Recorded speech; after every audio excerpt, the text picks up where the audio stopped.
All right, Happy New Year, folks. This is the first show of KLW World News in the new year. I have my presence graced by no other than Johnny and Jeff. How are you, gentlemen? Very good. Thank you very much. Happy New Year.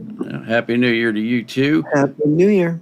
All right, so we are going to start out with what's going on in Iran. And Jeff, from what I understand, you've got some things to say about that. Well, I don't have confirmation, but what I'm hearing is that the five major cities in Iran have been overrun by the crowds of people shouting death to the mullahs. They want the Shah back. They're shouting for the Shah to come back to power. They've overrun the Iranian Revolutionary Guard Corps, IRGC. They've overrun their positions in the cities. They have taken the Western military base or headquarters for the western part of Iran has fallen. It suggests that generals have run away, that troops have melted or have joined the revolution. And of course, there are revolutionary or Guard Corps units out away from the cities. Will they come into the cities? It looks like they've lost. There is a rumor, I haven't got confirmation, that the Ayatollah has fled to Turkey, that he may go on to, I don't know, Azerbaijan or the former Soviet Union somewhere. Other mullahs are said to have taken off their garb and put themselves in civilian clothing to blend with the crowds and to escape. It seems that you don't basically overrun government buildings and Revolutionary Guard Corps bases and headquarters and army bases unless the resistance is collapsing. And of course, we know that water has not been available in Tehran. They've had to ship water into the city. That food is scarce. Inflation is, what is it, 1.2 something It is up, million to the dollar? Yeah. To $1 for their, what is their currency it's called? very high. Yeah, it's in currency. They're in hyperinflation, where their currency is inflated away. Their economy is in free fall, and their government, they can't bribe anyone, they can't pay anyone, they can't keep the loyalty of anyone. And evidently, the people are saying, kill us, we don't care. I mean, they've reached this point of despair. This is what both officials in Beijing and Moscow fear, that this will happen to them. Rial is the name of their currency. Rial, right. And it is 42,000 to $1. 42,000 to $1. I mean, that's hyperinflation. So you need a big basket of those things to buy a loaf of bread in Tehran. So the people, they're starving. They don't have enough water. They're fed up with the government. They realize they're going to die under this government. And you notice that, what was it? The day after Christmas, their president made this crazy speech where he said, well, we're at war with America, Israel, and Europe. And I think this was the final stroke. When they said that, they didn't realize they were telling their own people, they were signaling them to rise up. Because anybody with half a brain in a starving country that can't even survive, can't even pay anybody, that people are going to fight Europe, America, and Israel, this president is nuts. And so they said, these people are done. And I think that was a signal.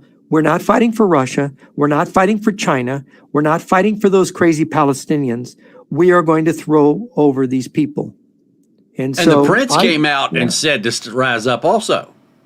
Yeah, in fact, he has said that they're going to try the leaders, the Iranian leaders. But if you're a regular soldier, you're just in the ranks somewhere, you're not going to be in trouble. And he was kind of encouraging them to turn their guns on their generals and colonels, right? Or in the Republican Guard Corps, turn them on the officers. So basically and then there's calls, the people are calling for the Shah to come back.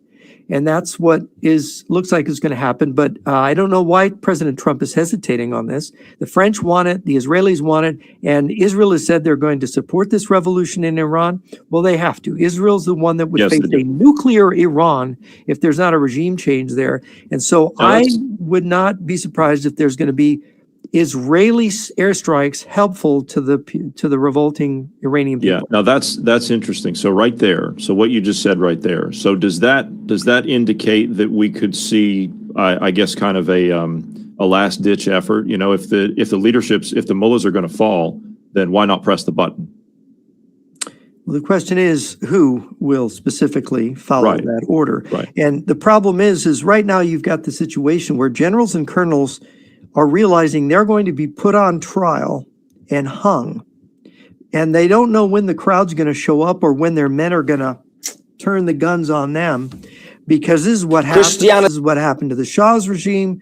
It's what happened in Russia in the February Revolution in 1917 when the Tsar abdicated.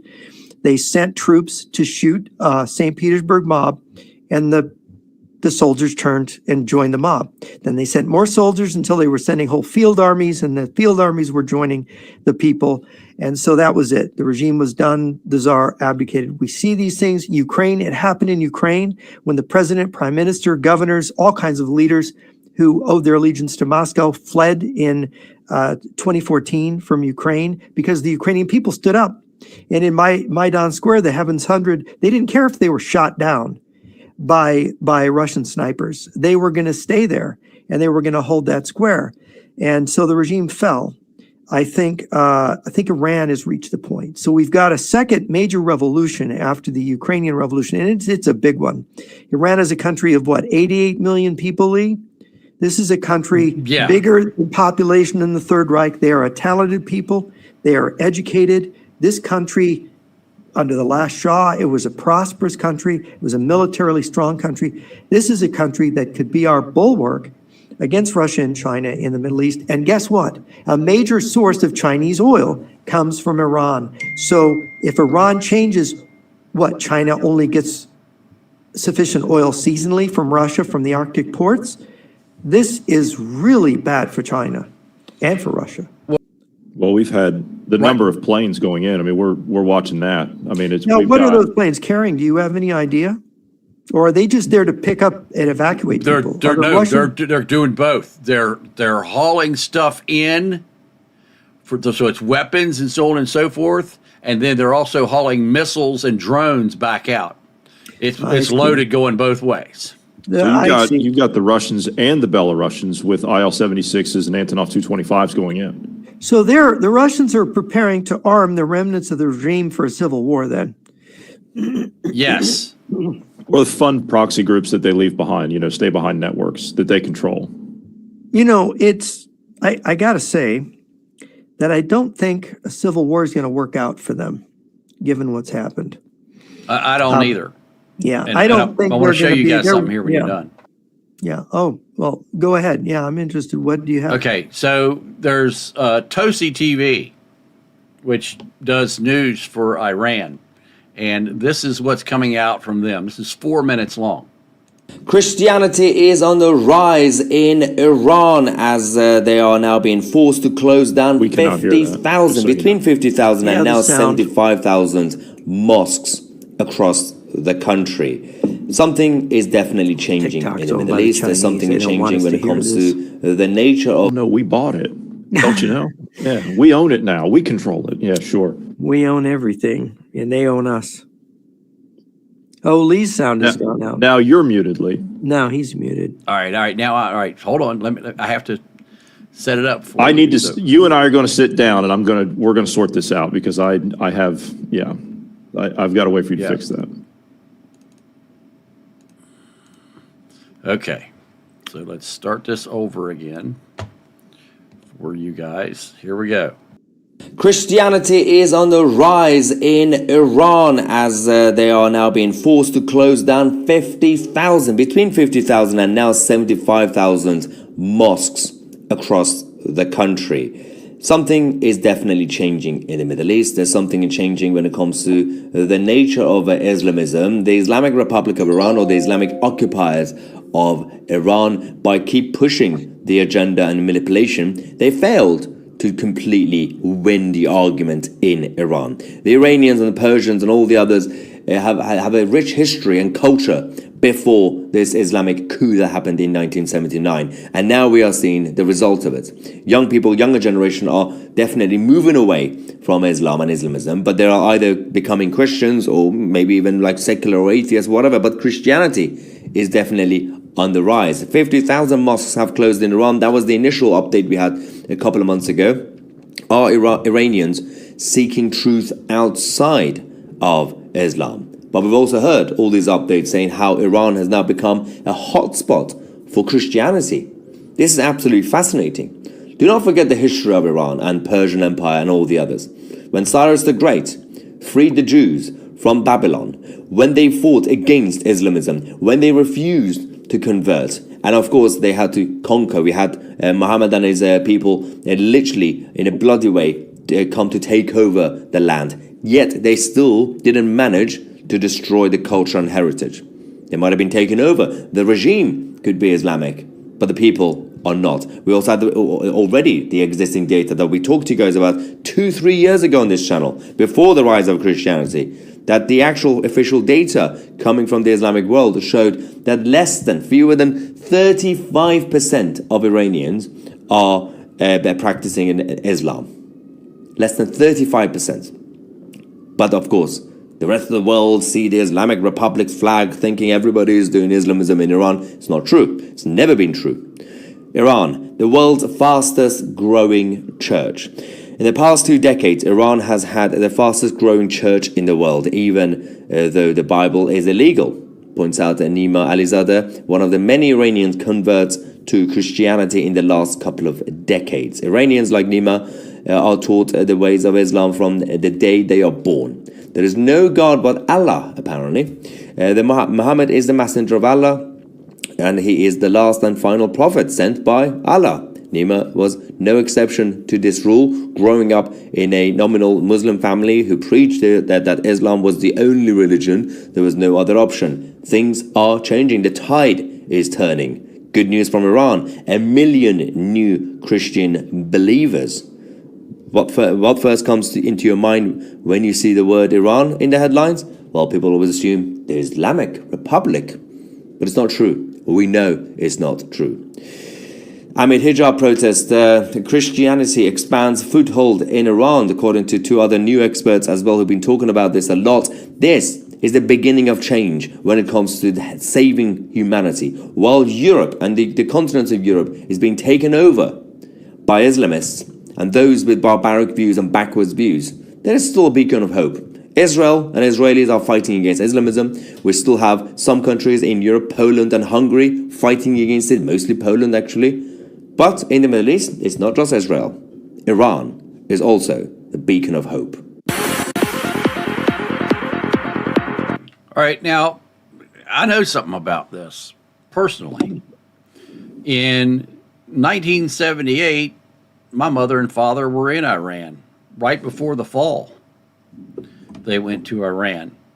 And we agreed to take an exchange student from Iran by the name of Naeem Muhammad. And Naeem Muhammad came and lived in our home, and believe it or not, studied religion at Eastern Mennonite College in Harrisonburg, Virginia. It was absolutely, they were just as Christian. He was just as Christian as we are, even though his name was Naeem Muhammad. He wasn't a Muslim at all. So actually Muslim means a believer. He was not an Islamic. He was a Muslim technically, because anybody who believes in a God is a Muslim, just like we say anybody who believes in our God is a Christian. Same difference.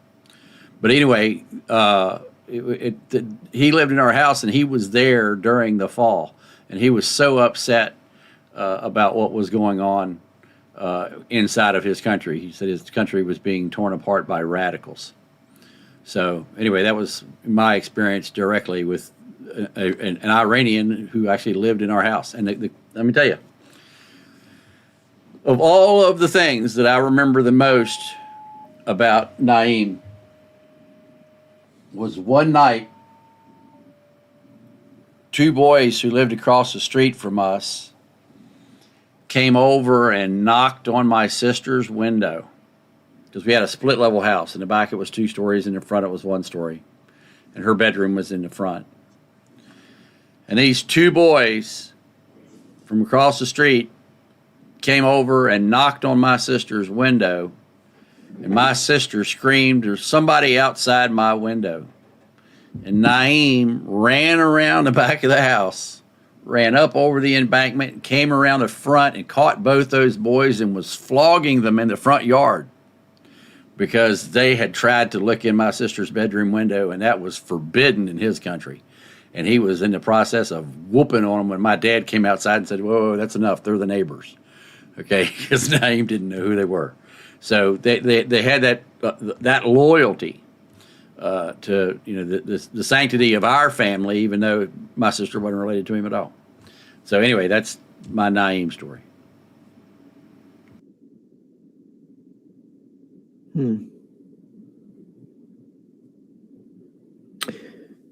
So analysis, Johnny, you don't see any new news on Iran right at the moment, do you? Other than the people, I did catch what you were, Lee, I'm getting an echo. Can you close that? Oh yeah. See, we got to fix this.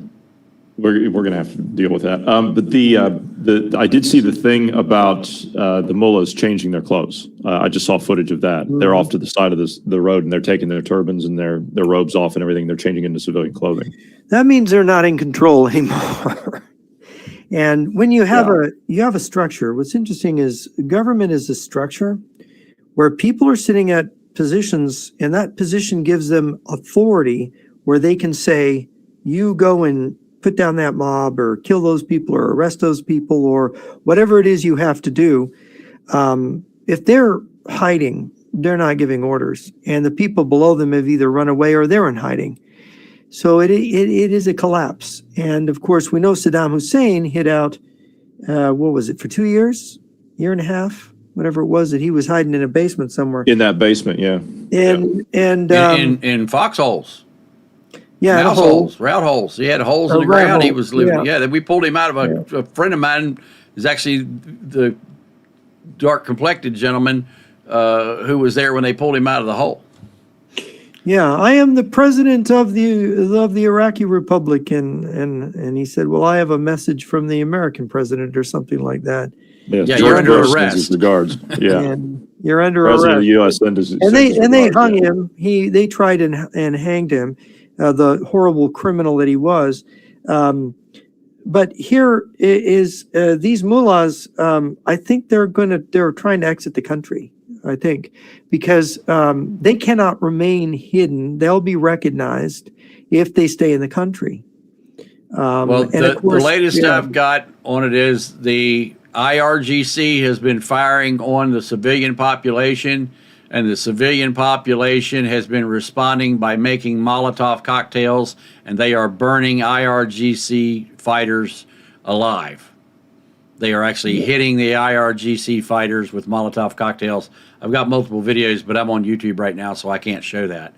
But I've got multiple videos of IRGC members being hit with Molotovs and turning into flaming carcasses. And if they've taken the Western military headquarters, I assume they've taken the arsenal, and I assume that military personnel have joined the civilian population or shortly will.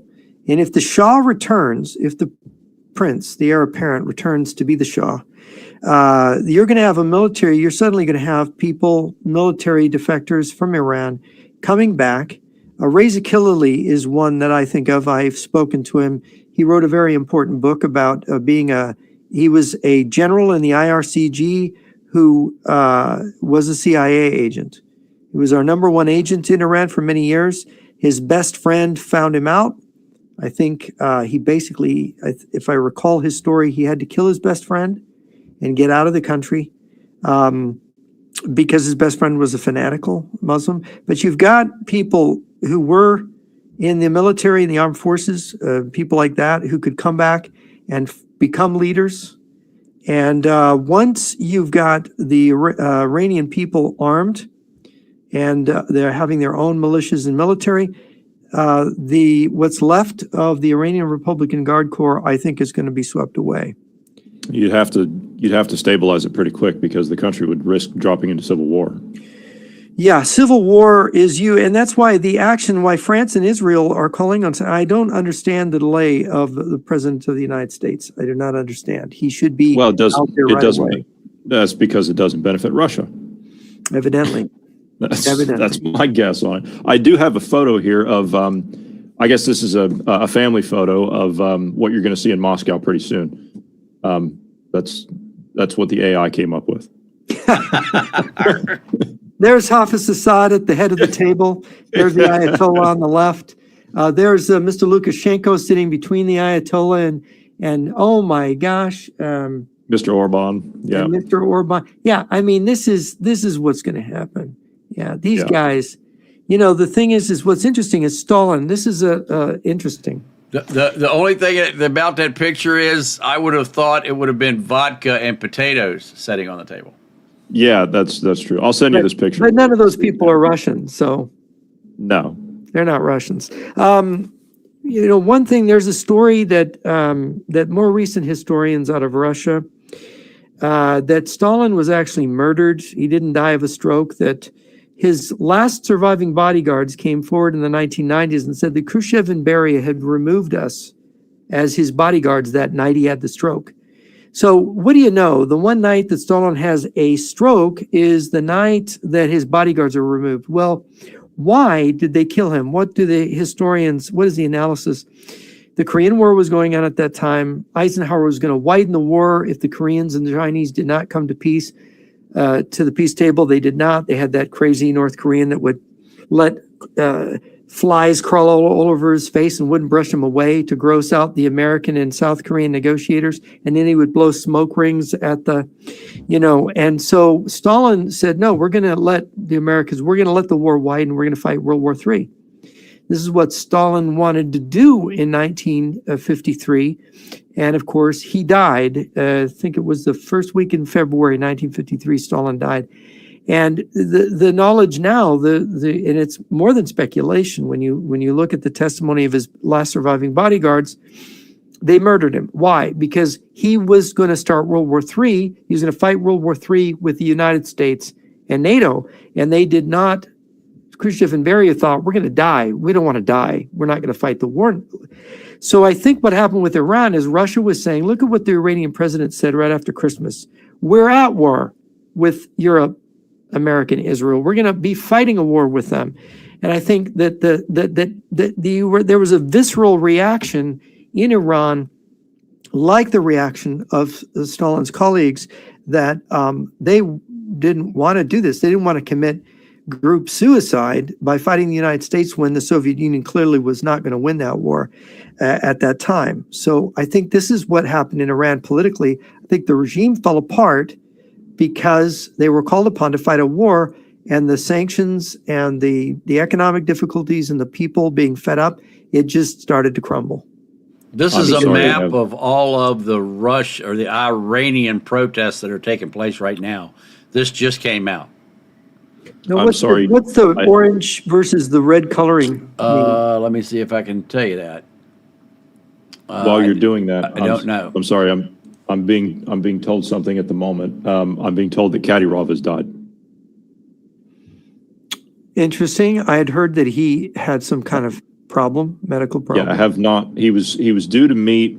He was due to take part in a meeting in Moscow on, I think it was the 23rd or 24th, or Christmas Eve or whatever. And he ended up he had a problem or something, or fell ill. So they sent him to the hospital, and I guess doctors were working on him, but they stabilized him. But I'm being told that he's passed due to an illness, but I don't have absolute confirmation of that, not yet. It's very funny. This is a fairly young man, and yeah, 76 is when he was born. Yeah, 76. I mean, this is a guy that's 18 years younger than me. And this is a very strange thing for him to die. But when you think about it, Kadyrov is problematic. He's an Islamist who is sided with Russia. He is considered to be a sort of Putin's man in Chechnya. And he has not been participating in the war in Ukraine like he was at the beginning. The Islamics in Russia have been used as cannon fodder, and there has been a visceral reaction against it, especially in places like Dagestan and Chechnya and other outlying, Islamic areas. Russia has a by the way, much larger Islamic population, Muslim population than any country in Europe. They didn't understand who you said died. Do you want to repeat who it was and who he was? Yes, Kadyrov. He was the head of the president of Chechnya. Yeah, under the Russian Federation. Yeah. Yeah. Now I had heard that he tried to abdicate a while back, and I think that he either got talked out of it or couldn't find a way out of it or whatever. But then I find that really interesting that if this is true, that he has died. Well, the thing is when someone young like that in a political position in Russia dies, you have to suspect poisoning, and you wonder if it isn't Novichok. Yes. Okay, and now you guys had asked about the map and what the difference between the red and the orange is. Red is ongoing protests. Orange are new protests that just started today. Oh, wow. Oh, my gosh. Look at new ones starting today. It's becoming an avalanche. I'm curious. Yeah. I'm curious. What have they done it? And I've not read this anywhere. Yeah, I've not read this anywhere. Lee, have you noticed whether or not they have cut access to any social media platforms? Have they shut the internet down? I have not heard of them doing that as of yet. I would have suspected. I would have suspected they would have done that. Yeah, I would have expected that too, but I have not heard a word about it. And the crazy part about it is that this when the prince came out and made his statement, what was that, 5 days ago? I think that the prince made his statement. When he came out and made that statement, I mean, it just really threw the gasoline on the fire over there. It started. Well, he's been calling. Yeah, I've been following some of the things he publicly came out and made a public statement about it, a big announcement. That's when I heard about it. Was when he made his statement. Well, he's been very careful. At first, he has said that he is not going to force himself on the Iranian people, only if they call him back. And this is what's happening, is that they are calling him. They're asking for him to lead them. And I think it's all throughout the 5 major cities. And I think when the revolutionary groups, and these are just people who've gone into the streets and are fed up, they're saying things like, "We don't care if you kill us." And they're also saying death to all. They want to, the government tried to negotiate with them and they refused. No, you're gone. You're done. We're not negotiating with you. Good for you. Remember, in Hungary in 1956, they negotiated with Andropov, the Soviet ambassador, and they screwed them. They promised a withdrawal and they didn't. They just used the time to build up their forces to attack the Hungarian people in 1956. So the Iranians are not, I don't think they're going to talk. This is people power like we saw in Ukraine. It's leaderless. There's no leader except the Shah coming from outside. And is the Shah in France now? Where is he? Or is he in the U.S.? Do you know? Where is the Shah? He's in Europe. I think I don't know, but Talsi News is now reporting that indeed they have slowed the internet down. Okay. All right. I figured they would have done something at this point. I'm surprised they haven't completely cut it, because the reason I say is because they've had protests in Iran before, not to this level, but they've had them before in multiple cities across the country, and the Iranian regime has just simply cut the internet, and they've gone in and they've stomped out the any kind of resistance that's shown up, and that's the end of it. They go back to it. Do we know the status of the morality police in Iran? Have we heard anything about that? They're in hiding. Yeah, they're in hiding. From what I understand, everybody is hiding or dying or burning. All right. In situations like this, the definition of whether the regime has collapsed or not, the regime apparently does not control the 5 major cities in the country. It has had a major military base overrun. It has had its local police, and I understand some local police have changed sides, are siding with the people. The authorities have used force, and they've tried to offer a dialogue, but I don't, who are they going to dialogue with? This is the spontaneous action of the Iranian people. When, the power of a crowd, you go back to Gustav Le Bon's book, The Crowd. This is not a rational entity. This is a group mind. It's like a kind of a hive mind in human terms. They all have gotten infected with the idea at once that they cannot stand this regime. It happened in Ukraine, by the way. And nobody, 5 years before I was talking to Ukrainian friends, and they're going, there's not going to be a revolution in Ukraine. They didn't see it. But it's when people reach this moment, and when you read about the Ukrainian revolution, for example, the brutality, the Berkut, the riot police beating these young people for no reason, trying to murder journalists when it was happening, trying to take Maidan Square using violence, using bullets. It just enraged, it just spread to the population. They were standing, large, uncontrollable mobs outside the prime minister's residence, outside the president's residence. And in the end, President Viranos, what was his name? President, I'm not remembering. Victor,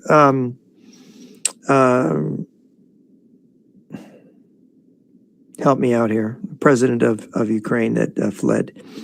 Victor Yanukovych. Victor Yanukovych was supposed to speak, and he was at this event. He was going to call the Russian army in to put down the unrest, and his bodyguards told him, "We won't protect you. If you do that, you're dead." So he fled the country. So this is when a regime collapses, and this is the mechanisms by which it collapses. Now, I wouldn't say Iran it's unclear you can call it a total collapse yet, because maybe they can cause a civil war, maybe they can have an enclave they can resist in. That's possible. But I don't think the civil war will last long if they do, even supported by Russia. I don't think it will last long, because the Israelis at least will help, if not the French. I don't think the United States, I don't think President Trump will help, because he would have piped up by now. It's possible that he could help Israel, through Israel, as in supplying them. That's possible. I wonder if he isn't threatening them not to help him. Maybe. I don't know. I wonder.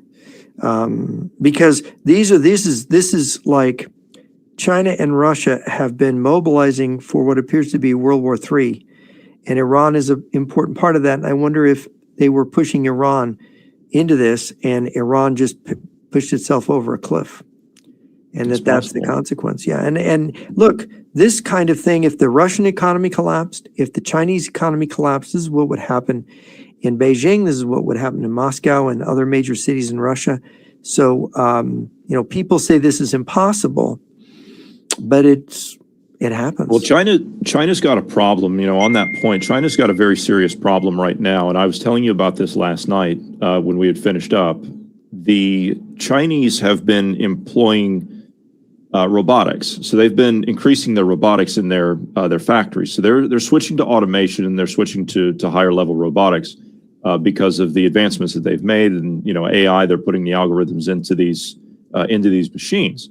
And so what is that doing? That's putting the workers out on the streets. And with their social credit system that they have, they can't get a place to live. And I'm seeing videos coming out of China now to where not only are people sleeping on the streets, their social credit score is so low now that they can't get food. They can't buy food. So they're sitting out in front of noodle shops begging for food, for a bowl of food, because they haven't eaten in days.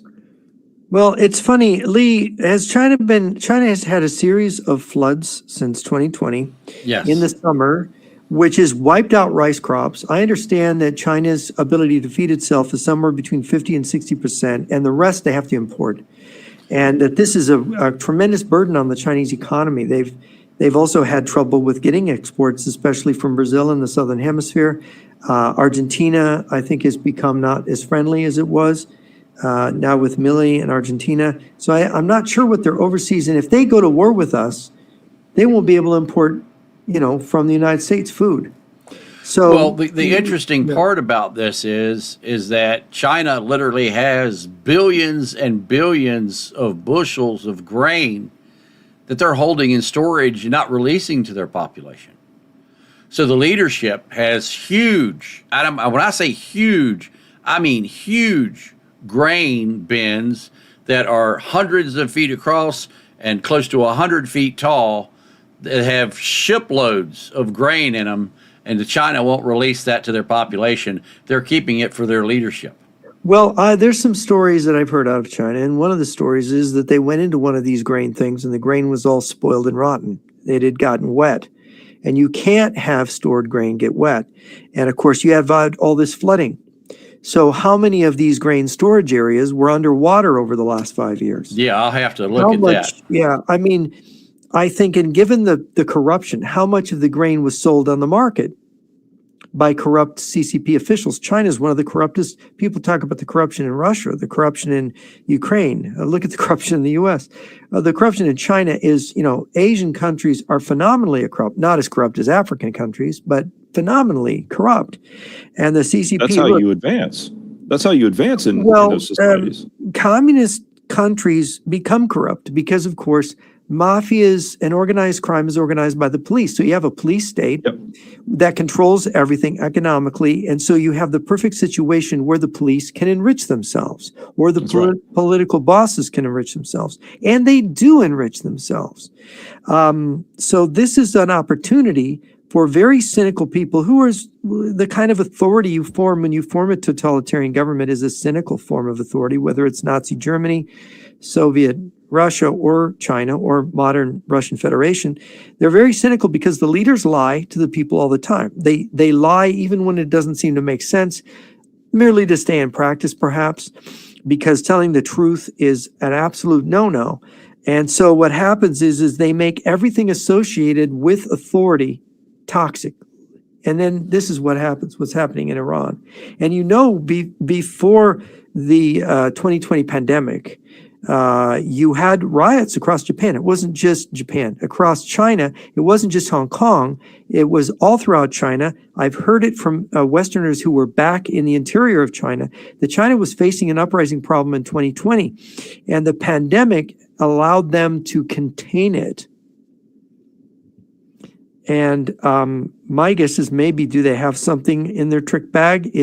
Are the Chinese people watching Iran and saying, why don't we do this? Well, just on this point, since we're talking about hoarding food and for the country's elites and things, Kim Jong-un has just made a statement to his people saying that he will give up chocolate ice cream so he can lose weight too. And maybe that's what I need to do. Now, I'm not joking. He actually did that. And these crowds of people were crying their eyes out after he said that. That he's going to have to give up his chocolate. He's going to give up his chocolate ice cream, yes. Because you see, the North Koreans are going to have to tighten their belts, you see. Dear leader, yeah. Dear leader, don't give up your chocolate ice cream. We love you too much. Unbelievable. No, this is where these regimes are headed now. Absolutely unbelievable. Yeah. And also, we've got a bunch of questions, so you guys can continue on with what y'all go ahead. About, just take them as they come in. That's fine. If you want to start answering these questions. So, folks, go ahead. If what you're putting in the chat is not a question, it will be deleted from this point forward. Our standing rule is when we start questions and answers that we only take questions and answers. So if you have a question for Jeff, Johnny, or myself, please put it in the chat now.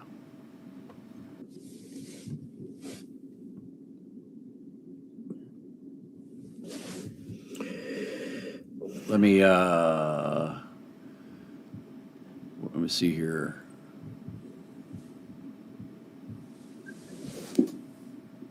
There was one question is, what would happen if Iran succeeded in taking out Israel and Saudi oil resources? I sincerely doubt that would happen. You guys have a thought on that? I was thinking, well, why haven't they done it already? They had a chance to cripple Saudi's oil facilities. They have shot missiles now and then at them. They've hit things. This has been in the news over the last 10 years, but they haven't. And of course, why didn't they do it? Because probably they felt that they would get such a retaliation that they would maybe have the problem they're having now, that their country would collapse, they would be isolated, they would be bombed. I think that the bombing several months ago by Israel and the U.S. attacking them was a blow to the regime. And I think that the Israeli intention was to cause a regime change. And when the people saw the regime was helpless against Israel, tiny Israel, a much smaller country, they just completely outclassed them and just destroyed them, knocked out their defenses, was able to run roughshod over them. I think it destroyed the sense the regime had all this power. It had an effect. And I think the economic losses of being isolated economically, and I think being pushed to prepare for war, I think it just demoralized the Muslim leadership of the country, thinking how can we do this? We're doing the impossible. And so the people just caught on and they started this. And they've come close to this before. All right, so we got another question. Is there a possibility that Chechnya could pop off again? That's an interesting question. It depends on what they're going to do. Russia's moving forward with their mobilization, and I think, like I said with Kadyrov, don't have confirmation on the fact that he's actually died yet. I've only heard that from I'm being told that from one source, so I don't have an external confirmation of that just yet. But I think one of the reasons that he wanted to abdicate in the first place was because the mobilizations that are coming. Now, I don't think that they haven't called up anyone from Chechnya, have they? I think that's been the problem. I think Putin wants to start pulling from there, and I don't think Kadyrov wanted to be a part of that because he knew he was going to run into some real problems. He was going to become unpopular for going along with it. So I think that's why he wanted to step down. So I think now, is it possible that it could pop off now because of it? If Putin starts mobilizations and call-ups from Chechnya, and they know they're going to get sent into a war, and it's possible that it could. I don't know. I think if in the history of the Chechen War, Mufti Kadyrov, the father of this guy, Kadyrov, that just died, he was appointed president of Chechnya by Putin back in 2001. No, in 2000, sorry. And he was killed in a bombing, and I suspect it was aimed at him, and I suspect it was the FSB that did it. His father wrote an article in like January of, it was actually an interview he did with an Islamic magazine in the UK in January of 2000, in which he said that the war in Chechnya was controlled by both sides, and he told Chechens not to join it because the Chechen rebels were controlled by Moscow's agents and then Moscow's army. And he said they're controlling it from both sides, and it's like a kind of exercise. And he said that, and this is something later that famously Alexander Litvinenko, the defector, said about the war, that it was the FSB was behind all the supposed Chechen terrorism in, the Moscow apartment bombings, and of course it got exposed in a later bombing in Ryazan, where they caught three FSB officials planted hexogen in a basement of an apartment. It was sugar. It was sugar. Right. The FSB said it is an exercise. They admitted they did it, and they said, "Oh no, it's not hexogen; it's sugar." Well, sugar and hexogen look alike. When they got caught, Nikolai Patrushev actually had to go on RT and make a public apology for it.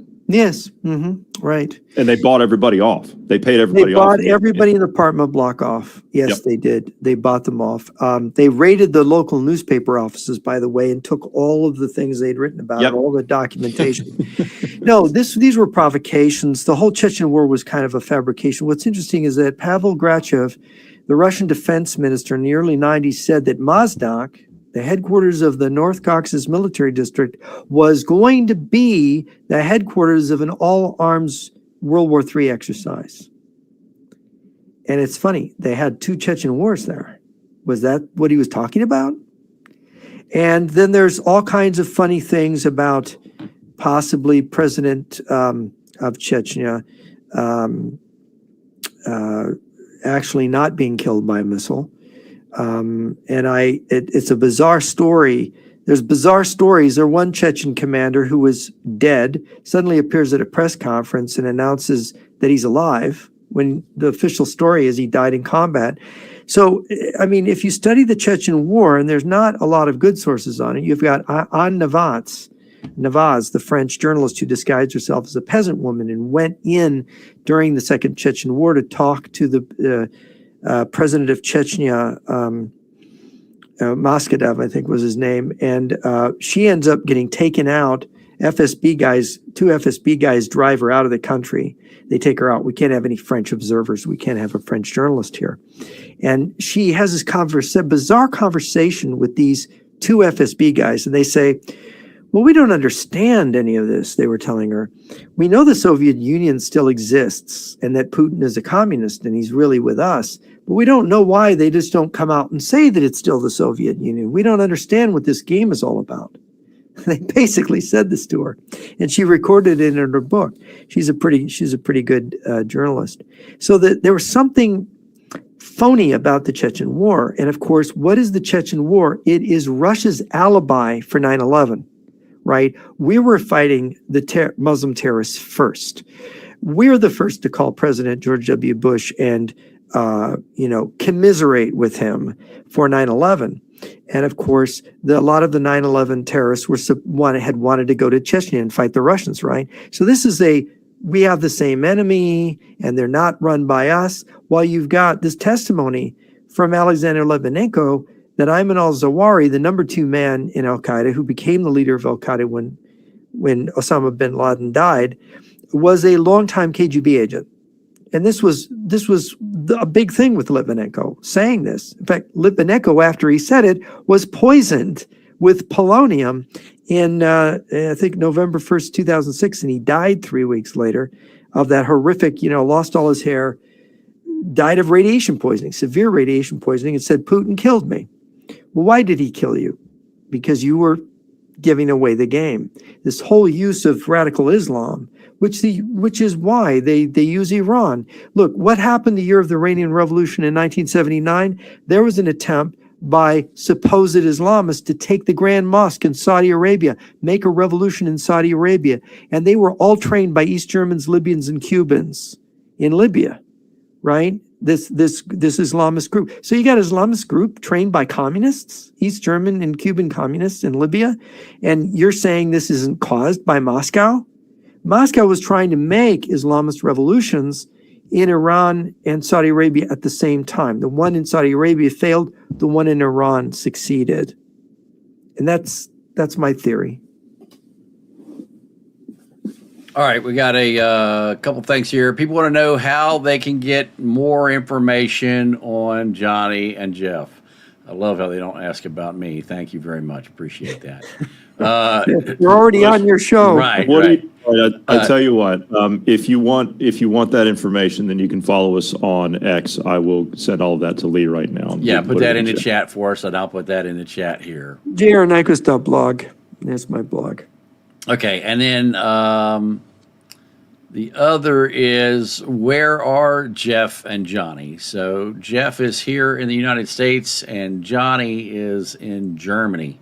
And I don't know how long Johnny's been here. You've been here a while, haven't you, Johnny? Yeah, a couple of minutes, yeah. Yeah. Okay. So let's see. There was something else down here. Does the uprising in Iran heighten the risk of something happening in the U.S. by the IRGC? I don't think so. Your thoughts? You're going to have a disruption of networks and leadership, so you're going to have operations put on hold, I think. Probably what you'll have.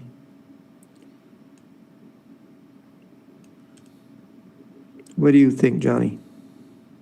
I think the same. I think you'll have everything put on hold for You quite can some time. you can always have a rogue group, you know, that decides to do something because they're upset and they blame the U.S.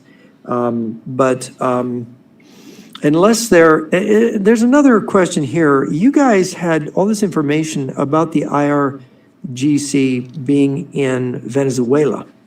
Yes. And I wonder how many of their units are in Venezuela, and are some of those Russian transports bringing troops back from Venezuela or back from the front in Ukraine? It's I wonder. possible, and it also this also, I think you kind of have to weigh the possibilities of how this is going to affect other proxy groups that the Revolutionary Guard sponsors in the region. For example, Hezbollah, you know, out of Lebanon, and then we have to look at the Houthis in South Yemen. You know, they're Yes. sponsored by it. There's all these and the operations. Houthis.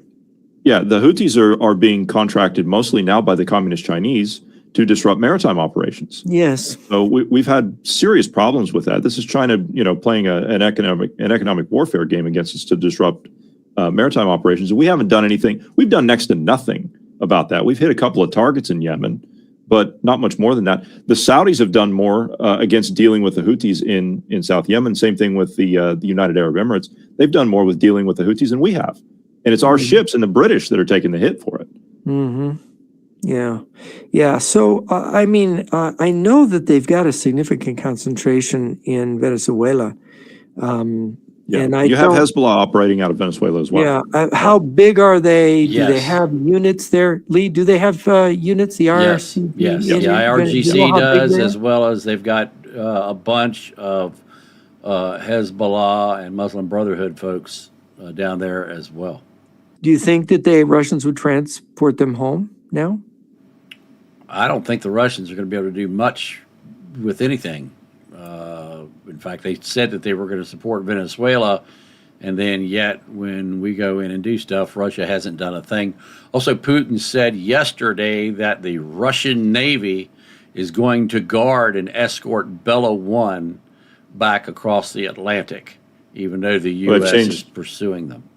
Yeah, they've changed the name of it now. I've been following that. They've changed the name of the ship now. They've painted a Russian flag on the side of the hull, and Russia has officially asked the U.S. to stop pursuing it.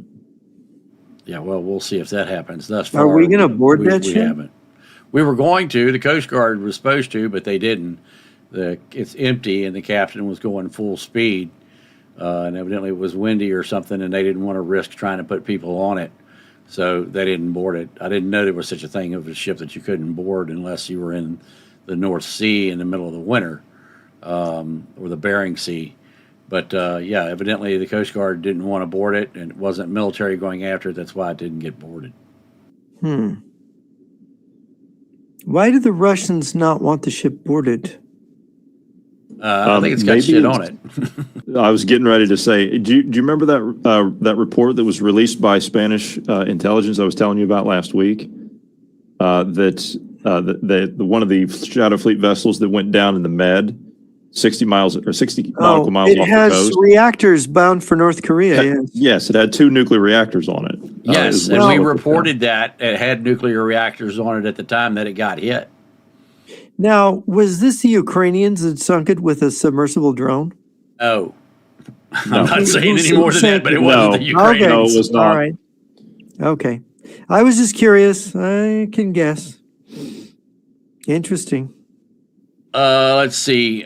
Somebody said, Jester said that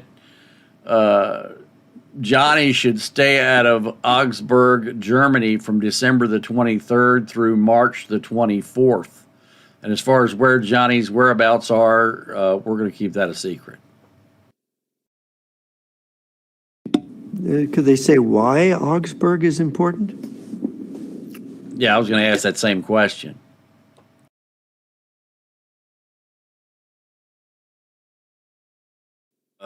Let's see. Maybe here we go. Why does the U.S. not want to help the Shah come back? This administration has a lot of problems.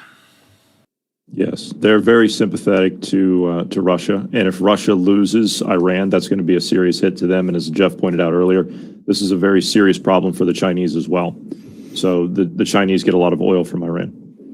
So you're not going to have much cooperation from this administration out of trying to help the Shah get back in. This administration seems to be helping the communist bloc, Russia and China and their allies. Any predictions on what the next weakest link is? I think Iran is definitely the weak link right now, and there could be other places that fall, but not necessarily to Christian organizations. I'm really worried about New York and London. I'm also still concerned about what's going on in the Baltics. Brazil is a interesting case. I don't think they're yet there, but you have Bolsonaro, the former president, being imprisoned. He has a very serious medical condition from having been stabbed during his first election campaign for president. And you have other people being jailed. Felipe Martins, very heroically asked to testify against Bolsonaro, refused, knowing that they would jail him for that. Hats off to Felipe, but people's sympathy for Felipe and Bolsonaro are rising. The country is fuming about the dictatorship that they're imposing in Brazil. And of course, they're suffering from inflation. They're not as bad as Iran. But of course, Lula's government is ruthless. He is really trying to bring the country in the direction of Venezuela. And Brazil is a country of 190 million people, and they're in let's say, a more and more sour mood about their leadership. And you saw protests that brought down Dilma Rousseff several years ago and caused her impeachment, where the whole country was basically going into the streets and rejecting her as a leader. That is a very corrupt country, and they managed to hold on to power despite Bolsonaro, but there might be a kind of revolution in Brazil. Although a lot of my Brazilian people don't think there can be, there can always be people fed up with a government if it's extreme enough.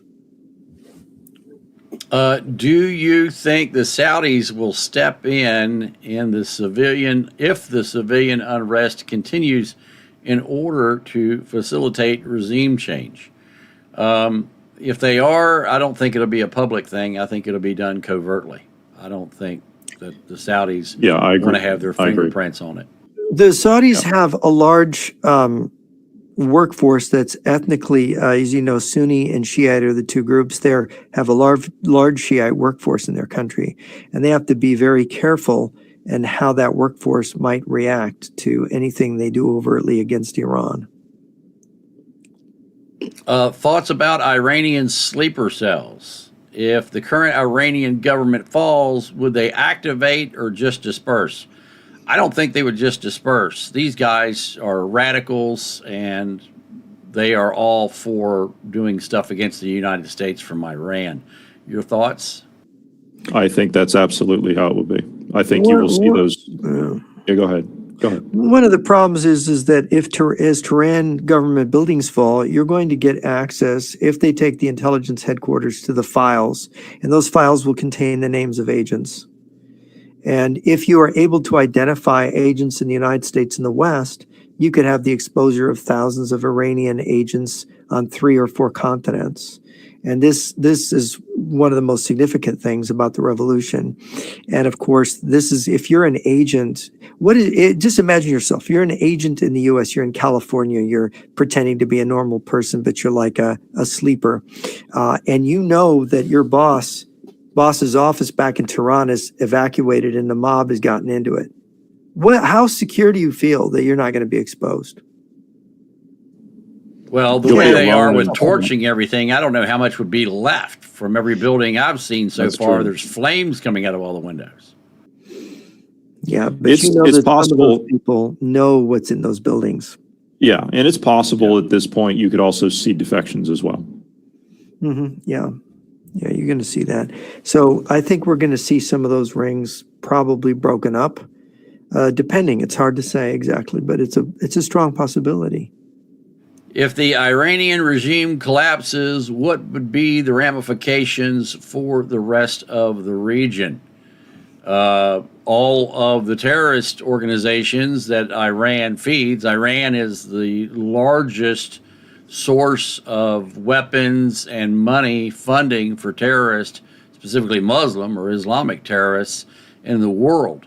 So if Iran falls, there will be a significant drop in terrorism throughout the world, especially from places like Yemen and other places like that have been attacking because they're using Iranian drones and Iranian weapons to attack all of the ships up through that area. Your guys' thoughts? Yeah, I think that we pretty much covered that just a few minutes ago. So all the proxy groups that they sponsor in the region, the Houthis, the Hezbollah out of Lebanon, and then all the other spin-off groups from them. So you're gonna see that as a serious blow to their organization. Also, Hamas, you're going to see a serious problem there too. So, and the Israelis would welcome that. I mean, the regional effect is tremendous. So you're going to end up finding the oil from Iran, now suddenly is not part of the Eastern Bloc. That oil then goes, and then if Venezuela is occupied, then that oil is gone. So all of a sudden, the big attempt to get a lockhold on the world's oil supply or be able to disrupt it by Russia and China to hurt us or our allies, mainly Japan and South Korea and Europe, is no longer on the table. The Strait of Hormuz is not an option for them anymore. So to close that down, unless they would purposely go in there and sink ships, there's no way. Yeah, and it's I mean, their Navy could change sides now. We don't know what's happening there. If admirals are leaving the country, if the mullahs are disguising themselves and melting into crowds, this is whatever is left of the regime that could fight a civil war. This is what I hope. It probably will not have the wherewithal to hold on for long. Somebody wants to know if the Iranian regime falls, will they become a U.S. puppet state? I don't think so.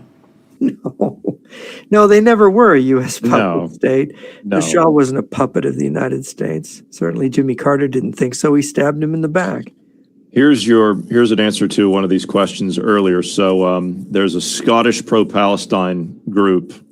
We've got these groups that they sponsor here. They send them all kinds of money. They have broken into some of our factories in Edinburgh, some NATO factories up there, where they produce parts for the F-35 program, and they have done hundreds of thousands of dollars of damage to the machine parts in there.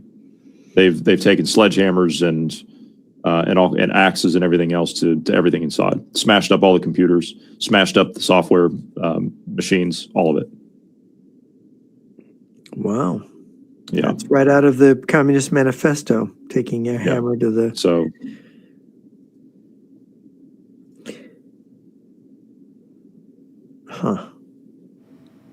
Oh, I'm going down through here to find another question here.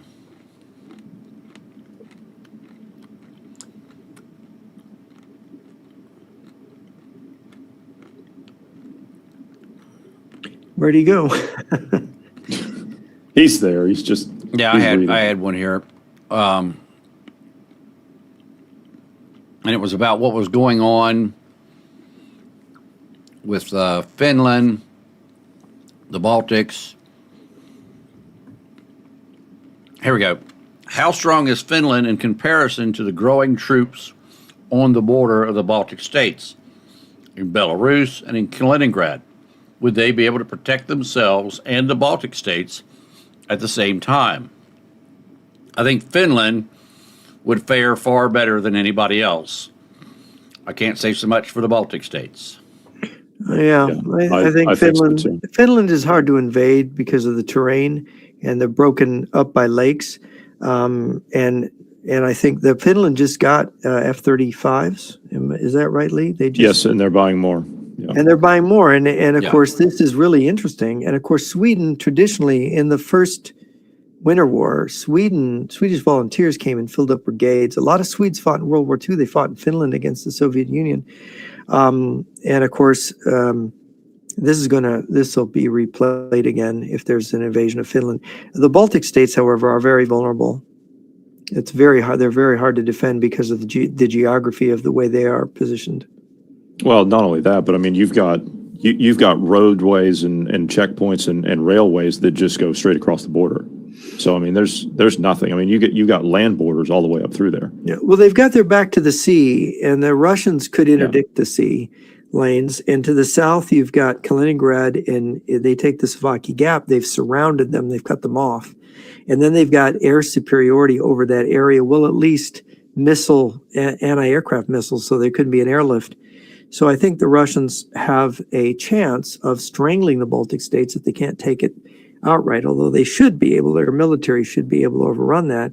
But they can't seem to take small towns in Ukraine without fighting the Battle of Stalingrad again in a very lopsided way. Listen, I feel sorry at this point. I do, and I've seen these videos. Lee, I'm sure you've seen them too. The drone footage of the horses. I really do. It's a sad thing to see. The horses that get injured on the battlefield. I mean, here we are. What is 1917?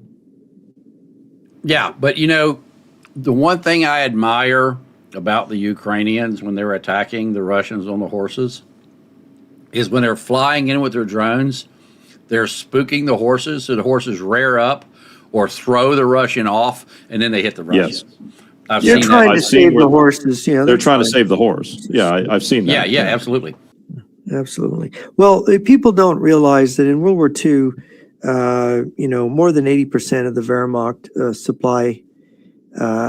supply was horse-drawn wagons in World War II.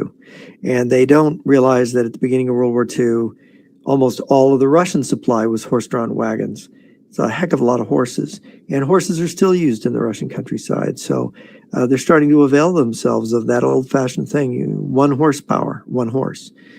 Kind of different from a truck with a lot of horsepower.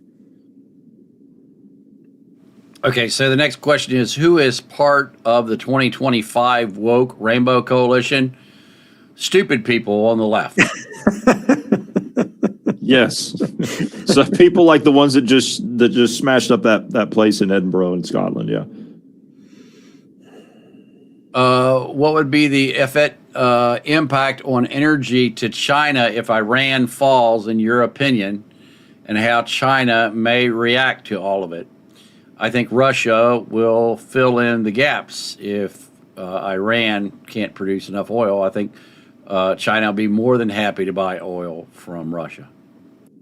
Well, Chinese have increased their purchases of Russian oil by I think it's probably 50-fold in the last year, I believe, and that's going to increase even more. More than 30% was the last number I heard.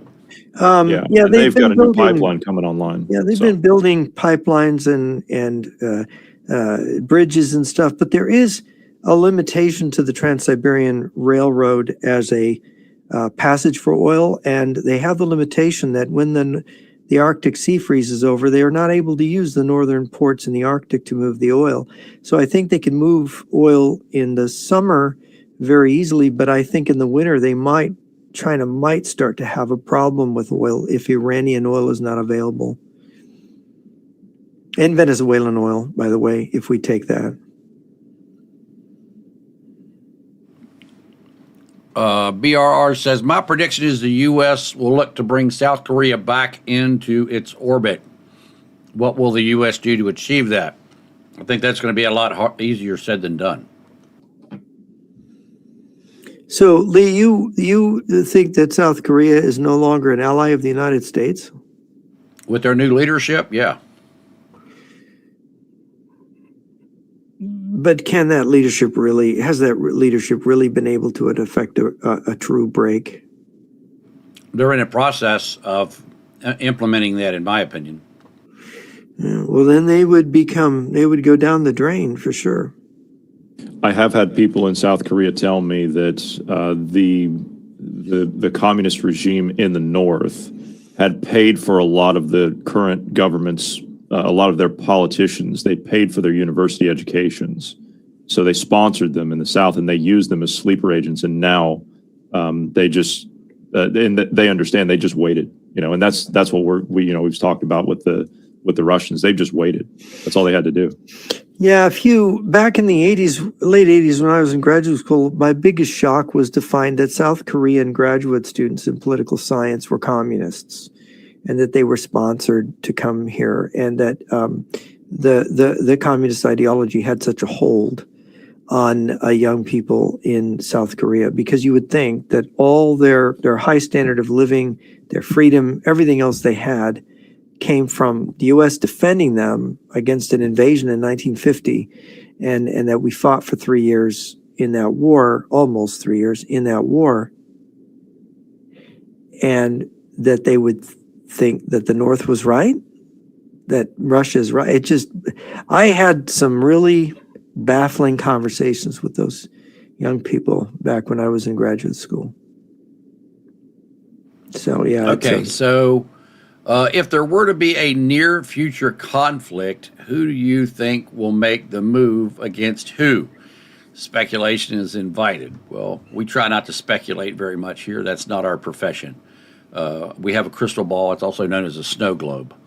But if there's going to be a conflict, we already know that Russia, Belarus, and the BRICS nations are trying to go to war against the West. The Russians, the Belarusians, and some African countries have moved over 500,000 troops into Belarus and Western Russia. We know that the Baltic states are preparing to defend themselves against that. We also know that the troops also want to invade into Poland, and the Russian troops themselves have actually said they want to go all the way to Germany. Now, in the Asia Pacific area, we have to worry about China, who says they're going to take Taiwan. But if you read internal documents from China, they want to sacrifice we to save Wei. And what they're going to do is they're planning on attacking South Korea and Japan. And when a peace agreement is written between South Korea and Japan, it will also include that China will take over Taiwan. It's also speculated that Russia wants to take back Alaska and Canada, and China in 2027 wants to attack the United States, most likely by an EMP or a massive grid failure. If they wanted to do that, they actually don't have to use an EMP against the United States, because China now holds the DNS servers. And if you hold the DNS servers, that means you can shut down the internet. And when you shut down the internet, you shut down the grid. To your point about the EMPs, we've talked about that before. That would be a first strike, in my opinion. That's what that would be to be utilized for. And well, we're not prepared for that. We have spent the last years avoiding hardening our grid. Then the steps that we have taken, Lee, you've talked about it before. These are things that don't matter. They spent hundreds of millions of dollars on things, billions of dollars on things, even in certain circumstances, where if there is an EMP against the United States, it's not going to matter. Yeah, I think the basic idea of the mobilization that we're seeing in Russia and China is that they are getting ready for a larger war. They know that they can't get as much as they manipulate the left and the right in the West, they are not going to be able to get anybody to stand up and say, I surrender, let's surrender to the Russians and Chinese. That person's going to have his own bodyguard turn their guns on him. No leader in the West is going to be able to openly surrender. That won't be allowed.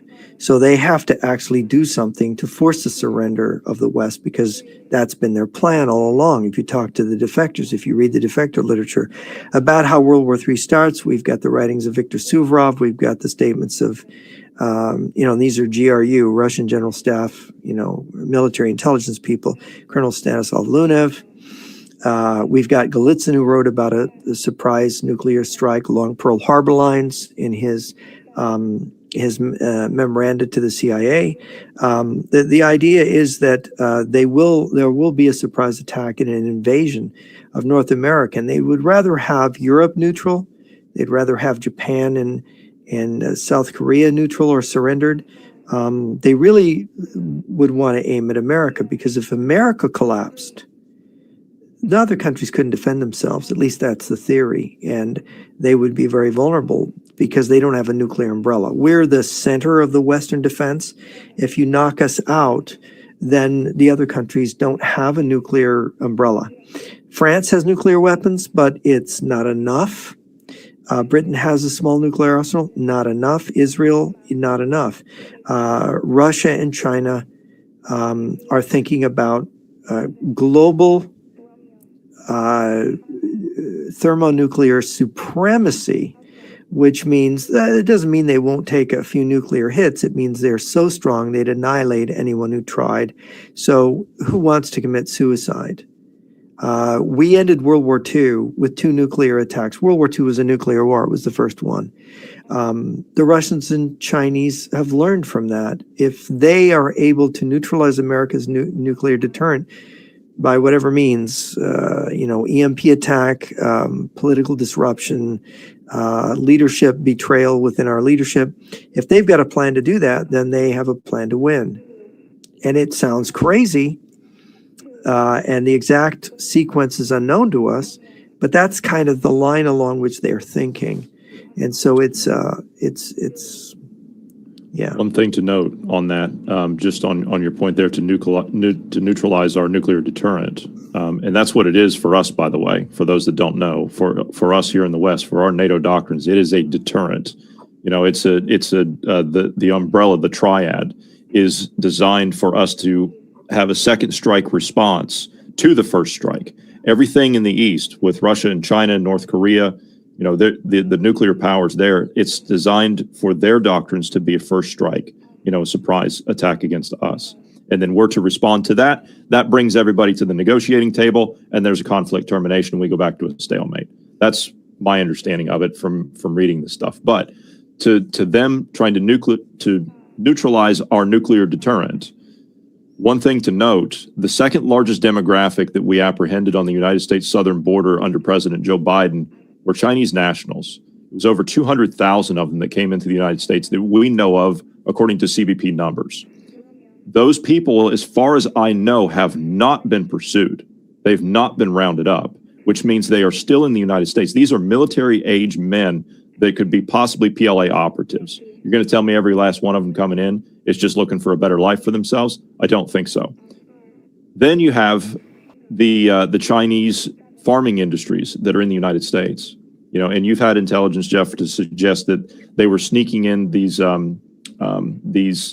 weapons to disguise them as farm equipment. Yes, and they're setting up these things right next to our military installations. What we had talked about a few weeks ago with Miles Guo and one of his operations at Whiteman Air Force Base. Lee, you talked about it. You went out to Sunspot, where they were set up over top of White Sands Missile Range at Holloman Air Force Base. So they're set up around our military installations. And to neutralize our deterrent to that point, we have codes that are carried by planes to our boomers out at sea. And if they can get to those, then that's a problem. Because then our submarines at sea won't have the codes to launch their missiles, and they might as well just be a tugboat. Yes, and it's important to note that under President Bill Clinton, that permission by the submarine commander to launch those nuclear missiles was removed. Yeah.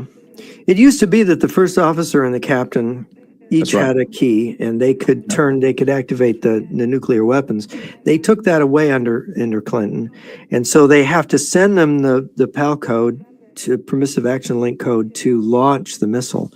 And that's a difficult thing. If those the planes that carry the signals are disrupted, we have no way of activating those ships or submarines. And if you've got Chinese that are in the United States that target those bases that have the planes that carry those codes, that's part of our nuclear triad. Infiltration attack. Look at the Tet Offensive in 1968. It was an infiltration invasion. They had infiltrated with NVA troops that they called the Viet Cong. They dug tunnels, they dug bunkers, they infiltrated communities, and they set up this attack along the whole length of the country, along to reach the full depth of the country, to strike everywhere all at once. Of course, it failed, but it was an incredible concept. And I think the Chinese have the same concept of an in-depth infiltration attack on the U.S. And that is why they have infiltrated Canada and Mexico to the extent that they have. All right, so I love this next one. How likely is Russia to team up with the U.S. and China and operate a joint united force in World War III? Who would the Against enemy who? be? Could the whole World War III stuff be fake, staged theater involving media actors? I'm going to go first with this. First off, it's Russia and China against the United States, along with other BRICS nations. The chances of the United States teaming up with China or Russia against the others is slim to none. They want to take over the United States. They want to dominate the world and destroy the West at the exact same time. As far as being fake theater, no, absolutely not. You need to watch more of our programs. We will show you the hundreds of billions of dollars of Russian military equipment, Polish military equipment, and fortifications that are being built. They're actually building tank traps.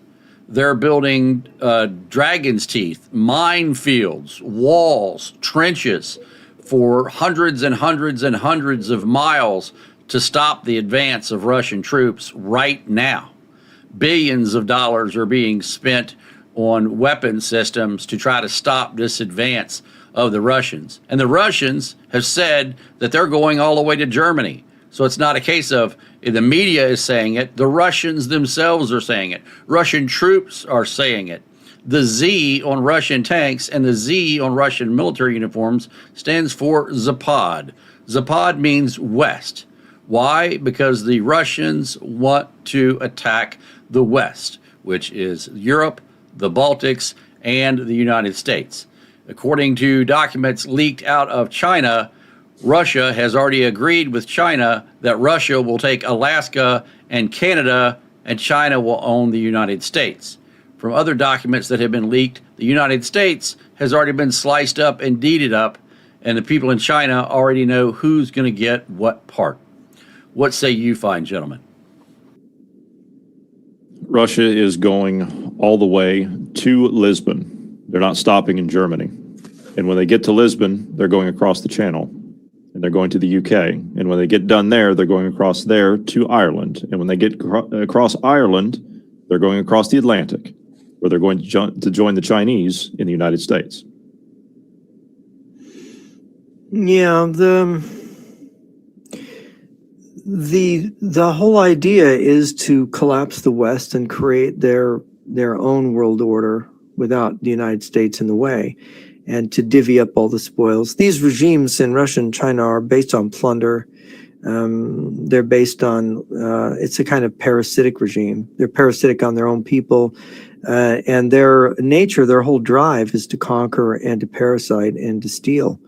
And this is the history of the Chinese government. They steal everything that they can when they can. They don't respect international law.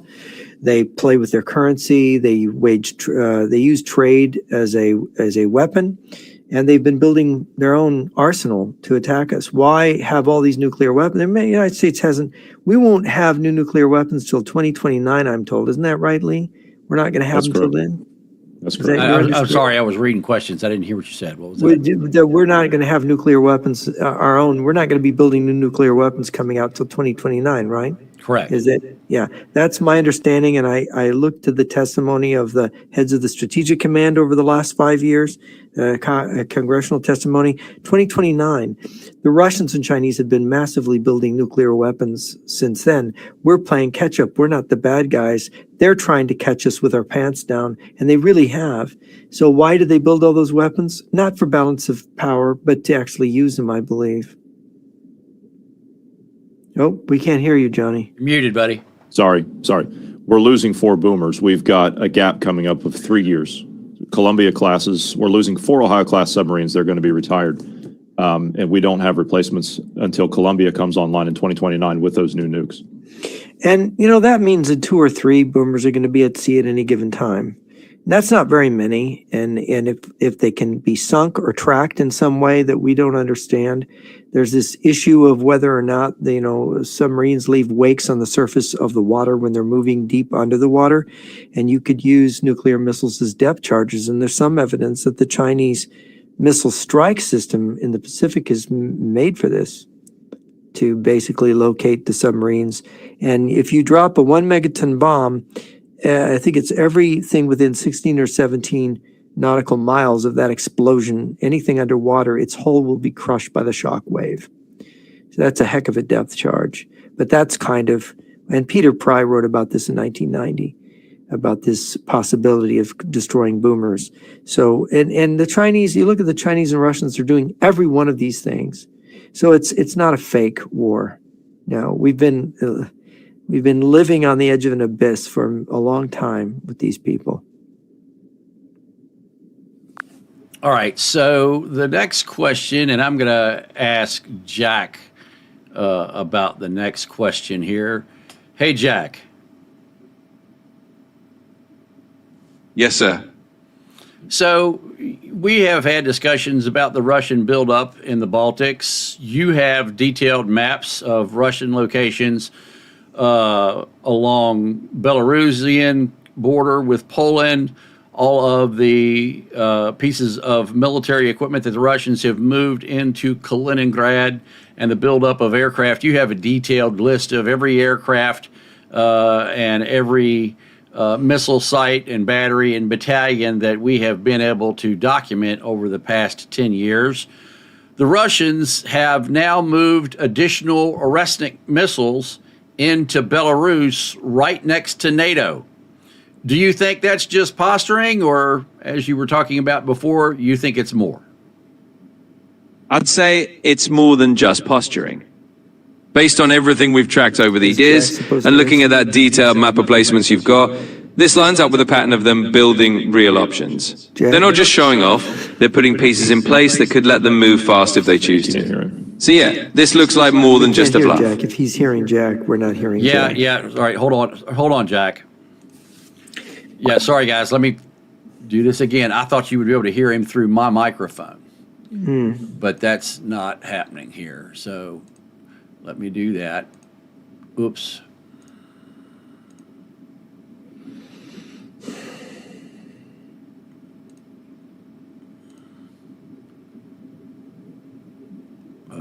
He is, well, he's not showing up. Here we go. Okay, share the audio. Okay, let's try this again. All right, hey, Jack.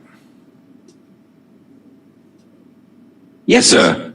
Would you please repeat everything you just said about the Russians building up along the border with the Baltics, the buildup of troops in Kaliningrad, and the fact that the Russians have now moved Oresnik missiles into Belarus up on the Polish border? Give us your thoughts on that. Is this just posturing, or do you think this is something more? And we had an in-depth discussion about this previously. Elaborate. Give us your full scoop. What is your thoughts after you have analyzed all of these maps and what the Russians are doing as far as moving troops, weapons, and now the Oresnik missiles in next to NATO? Sure, let's break it down.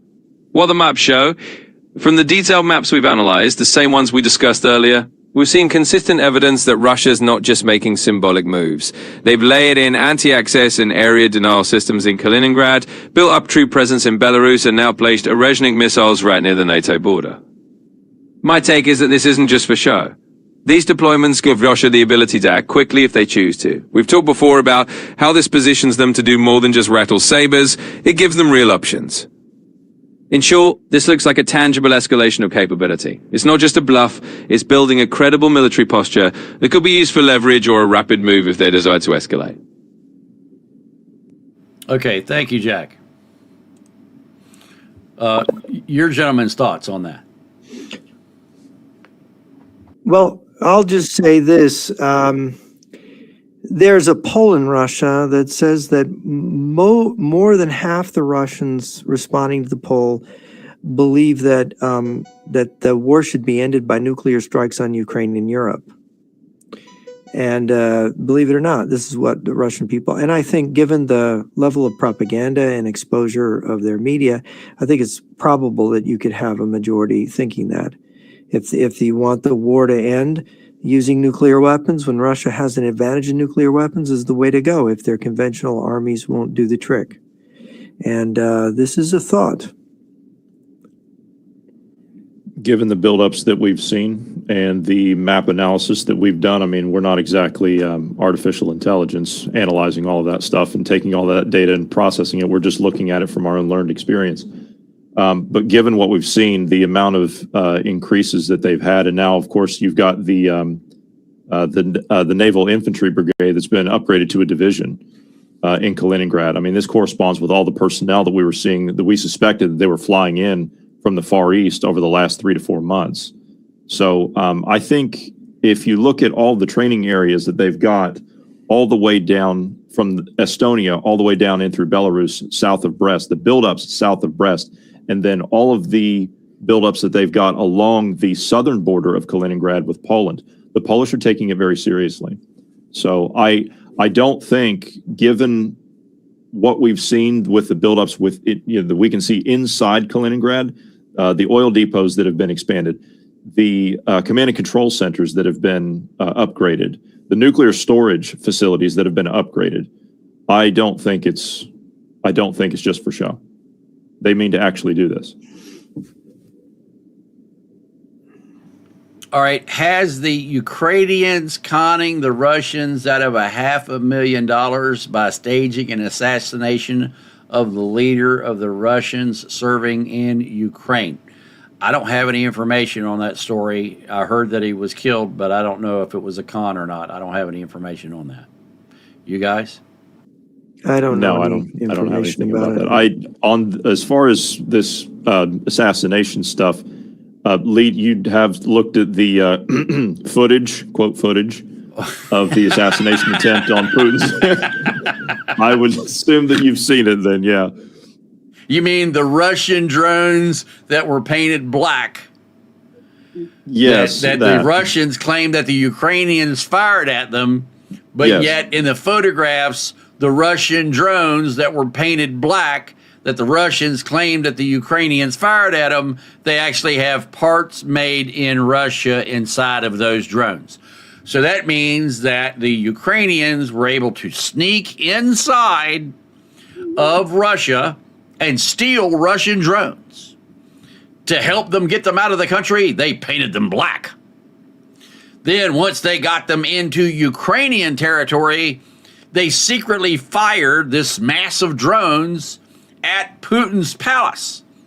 The interesting part about it was, with the latest surveillance equipment that the U.S. government has, none of those drones were detected. Must be the black spray paint. Krylon does wonderful things. Again, also, the director of the CIA now, Mr. Ratcliffe, well, he actually briefed the president earlier today and told the president, your story you put out the other day was bullshit.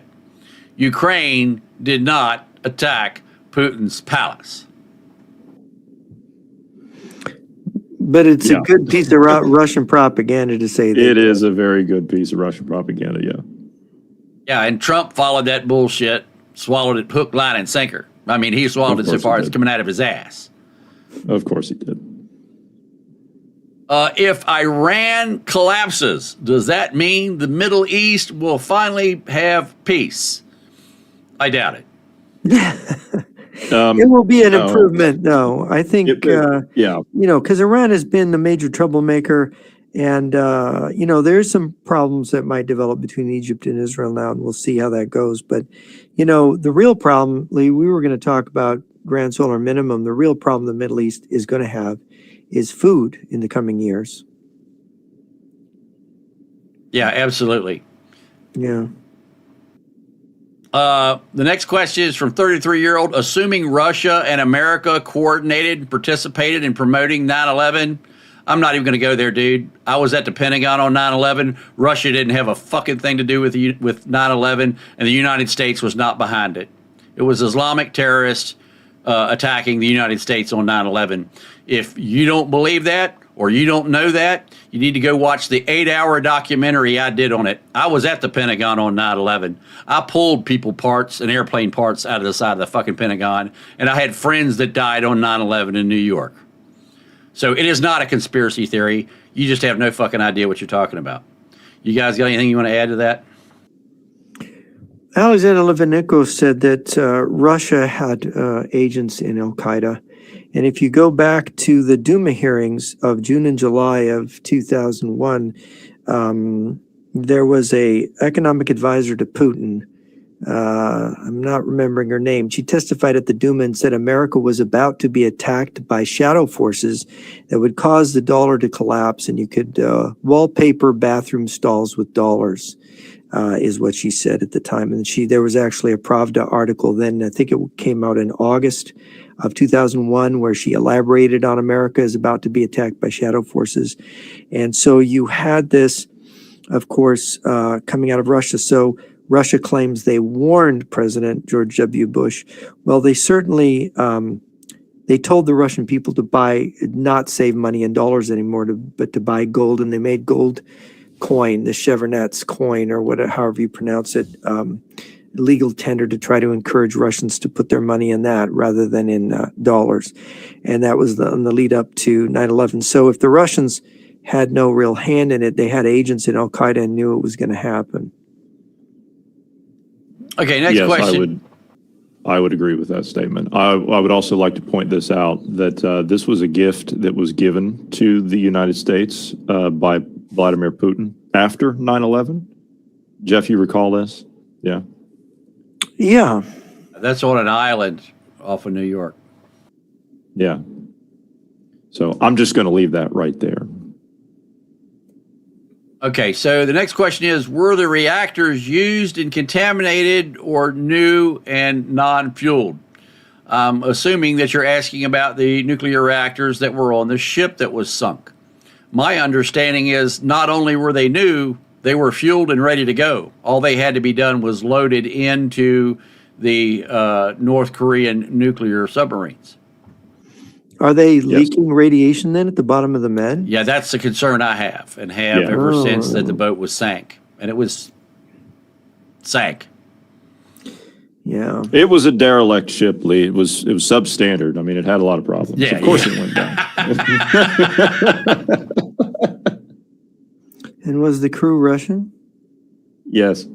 How many died, or did they all get rescued? They got rescued. They initially put out a call for help, they put out a call for help, and then they refused help. But then they later got rescued.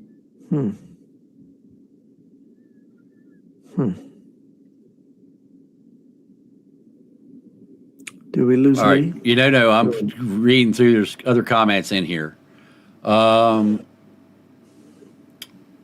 Do you see Israel taking advantage and launching a large-scale decapitation attack against Iran? I don't think so. What would they decapitate? Mullahs hiding in the crowd dressed as civilians?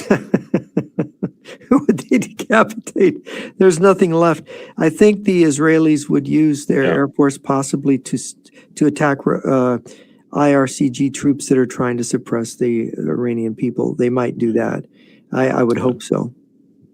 They might also hit some military targets to make sure that there couldn't be any retaliatory measures taking place by rogue elements that are left behind. Yeah. There was an article about missiles or Resniks in Belarus. Kerchiv, have you reviewed this place on any previous shows? Yeah, we've been talking about Belarus for 6 months. And we've shown many, many locations that they can hide missiles. In fact, we have found lots of locations that they're already hiding the SS-27s. Yeah. Yeah. Could there be Russians fleeing Venezuela in the tanker Bella? No, because it never got there.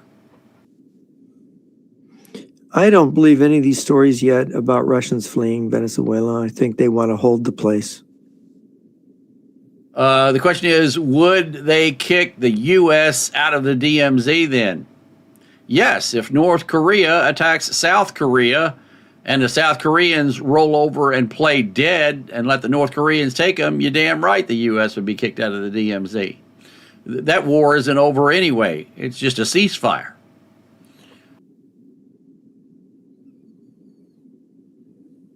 Do Russians have the ability to fill China's oil needs considering the damage Ukraine has inflicted? I don't think so.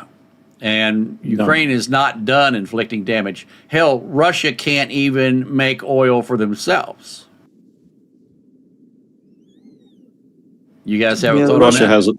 Russia's got, and Jeff, you were talking about this yesterday. We were looking at the Russian economic situation. You know, they're dealing with inflation. I read this morning. Russian ATMs. So a lot of people have been going to banks to withdraw money.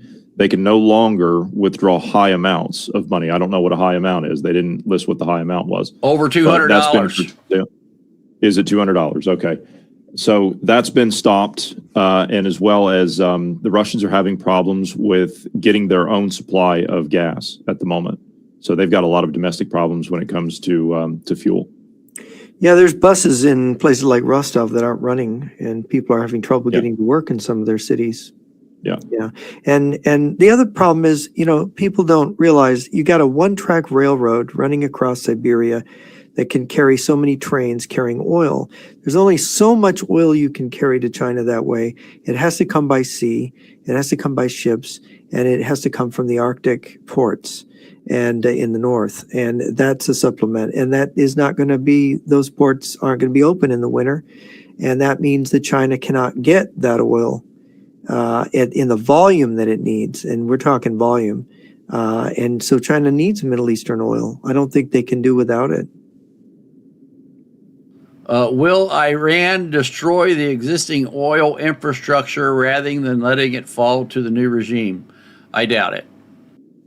No. They're not Saddam. No. Would Russia try to take Romania, Hungary, or Moldova? They can't take Ukraine with the weapons that they have now, so I doubt they're going to go after any of those. Well, they haven't built up troops there. Well, so what this is actually, that's an interesting question. So they don't need to take Hungary. The Russians don't need to take Hungary. They've got Viktor Orban there already, so they don't have to worry about Hungary. Yeah, that's or Czechia or Slovakia. Or Czechia or Slovakia. They don't have to worry, or Serbia for that matter. They don't have to worry about that. So that's already done for them. They've buttoned those up. Moldova. This is actually an interesting question, Lee. You've said that, and I agree with this assessment. They're going to use Transnistria as a wedge to go after Moldova. Yes. So, they have to get through Odessa first. Is that right? Do you agree with that? They have to get through Odessa. That's always been the plan. Was to link up. There are Russian troops in Moldova right now with Transnistria and Moldova. Let's just be honest, it's Moldova. Yeah. They have troops. It is. Transnistria is not even a real country. It's just it's Transnistria. It's a Russian military enclave within Moldova.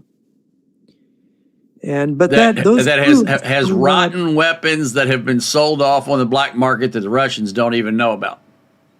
So this stash of weapons that the Russians think they're going to find when they get to Moldova, they're going to find empty warehouses, just like when they went to the warehouse to find 5 million uniforms when they invaded Ukraine.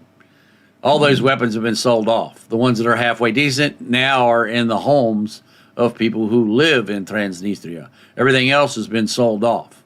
There was years ago a flight in that brought more weapons in, but they're gone too from all of our research. In fact, we've had people go around and go through all of the bunkers that these weapons were in, and everything that's found in there is so rusted it's beyond repair.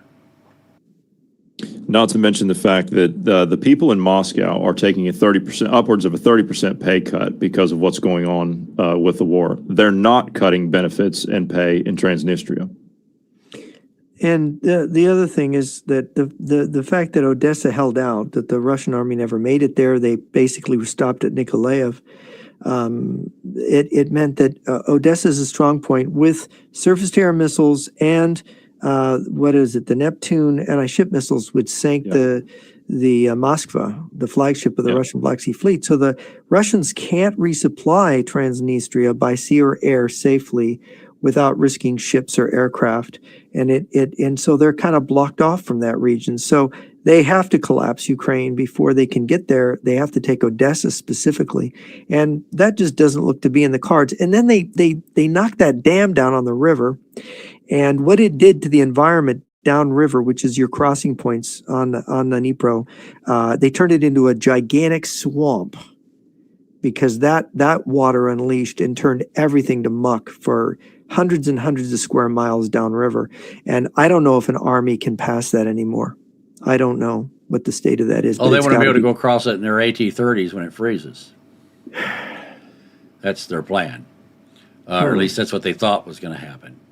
Also, Ron, get me the reports on those IL-76s flying in and out of Iran. I sent you a DM on that. Next question is, if we move in on Venezuela, boots on the ground, which I don't think is going to happen, or try to retrieve the captured Americans, do you think China or Russia will do anything? I think they'll respond as much as they have right now. A lot of blathering, but nothing physical. Now, keep in mind, the Russians have delivered Su-30 fighter jets and anti-ship missiles to Venezuela, along with 94 T-82s, and there are Russian troops and Chinese. I think it'll be a lot of talk, but I honestly, with the guerrilla forces that they have in Venezuela and the terrain, the jungles that we would have to deal with, the conditions we would have to fight in, I think it would be just it'd be a disaster for us. I mean, that's my personal opinion on it. So we can do precision strikes, of course, but I mean, yeah. I don't fully understand what Trump is doing. We had talked before Christmas about 150 Abrams tanks being airlifted into the islands. Do you believe that? Do you still believe that happened, Lee? Some have been delivered, but I don't think the number of 150 has been achieved yet. I see. So, I mean, if they're not intending to take the oil and invade coastal Venezuela, why are they doing this? I think that's just for protection of the area. Tanks in islands in the Caribbean? Well, you got to understand that those particular islands, the U.S. has assets at. So a tank is a nice thing to have. 150 tanks? No, the number was given as 150. 150 haven't been delivered.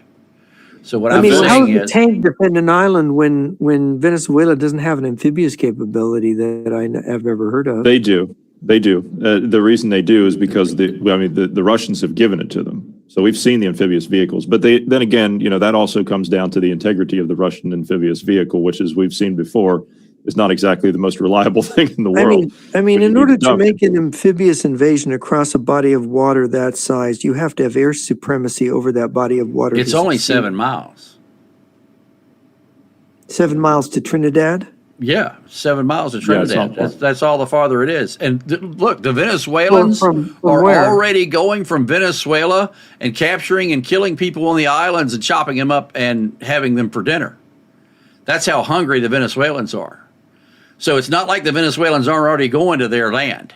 They're already doing that now. I don't quite understand. Military units are crossing into the islands. Civilian people from Venezuela are going to islands next. Cannibals. Yes, they're cannibalizing Trinidadians or whatever the hell you call people from. I knew the name, but I can't think of what the hell they are. I see that. Does it take a tank to stop a cannibal?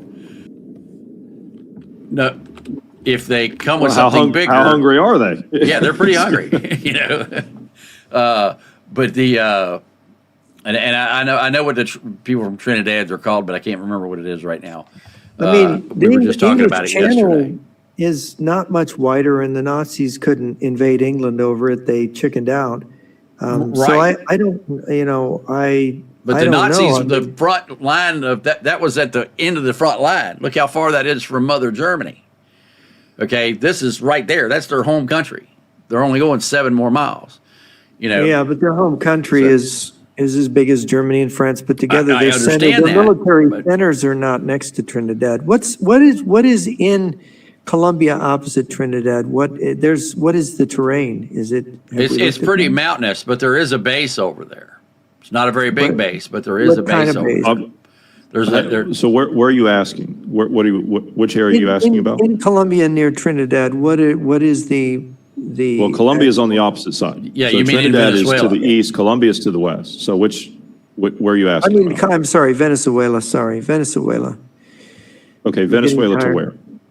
Next to Trinidad, what is the Venezuelan terrain like near Trinidad? it's What mountainous. base We is can it? fly it in the simulator next week if you like, and I'll show it to you. But there is some military locations over there. But there's not a debarkation point for invading Trinidad within 7 There are a miles. couple, yeah, absolutely. They could use any of the gold mines along the southern coast there there's like a peninsula that sticks out towards Trinidad, of Venezuela. There's multiple gold mines on the south side of that they could use. And then as it curves around in Venezuela, there's multiple locations down there. In fact, I've got maps of those locations. I can show those to you next week.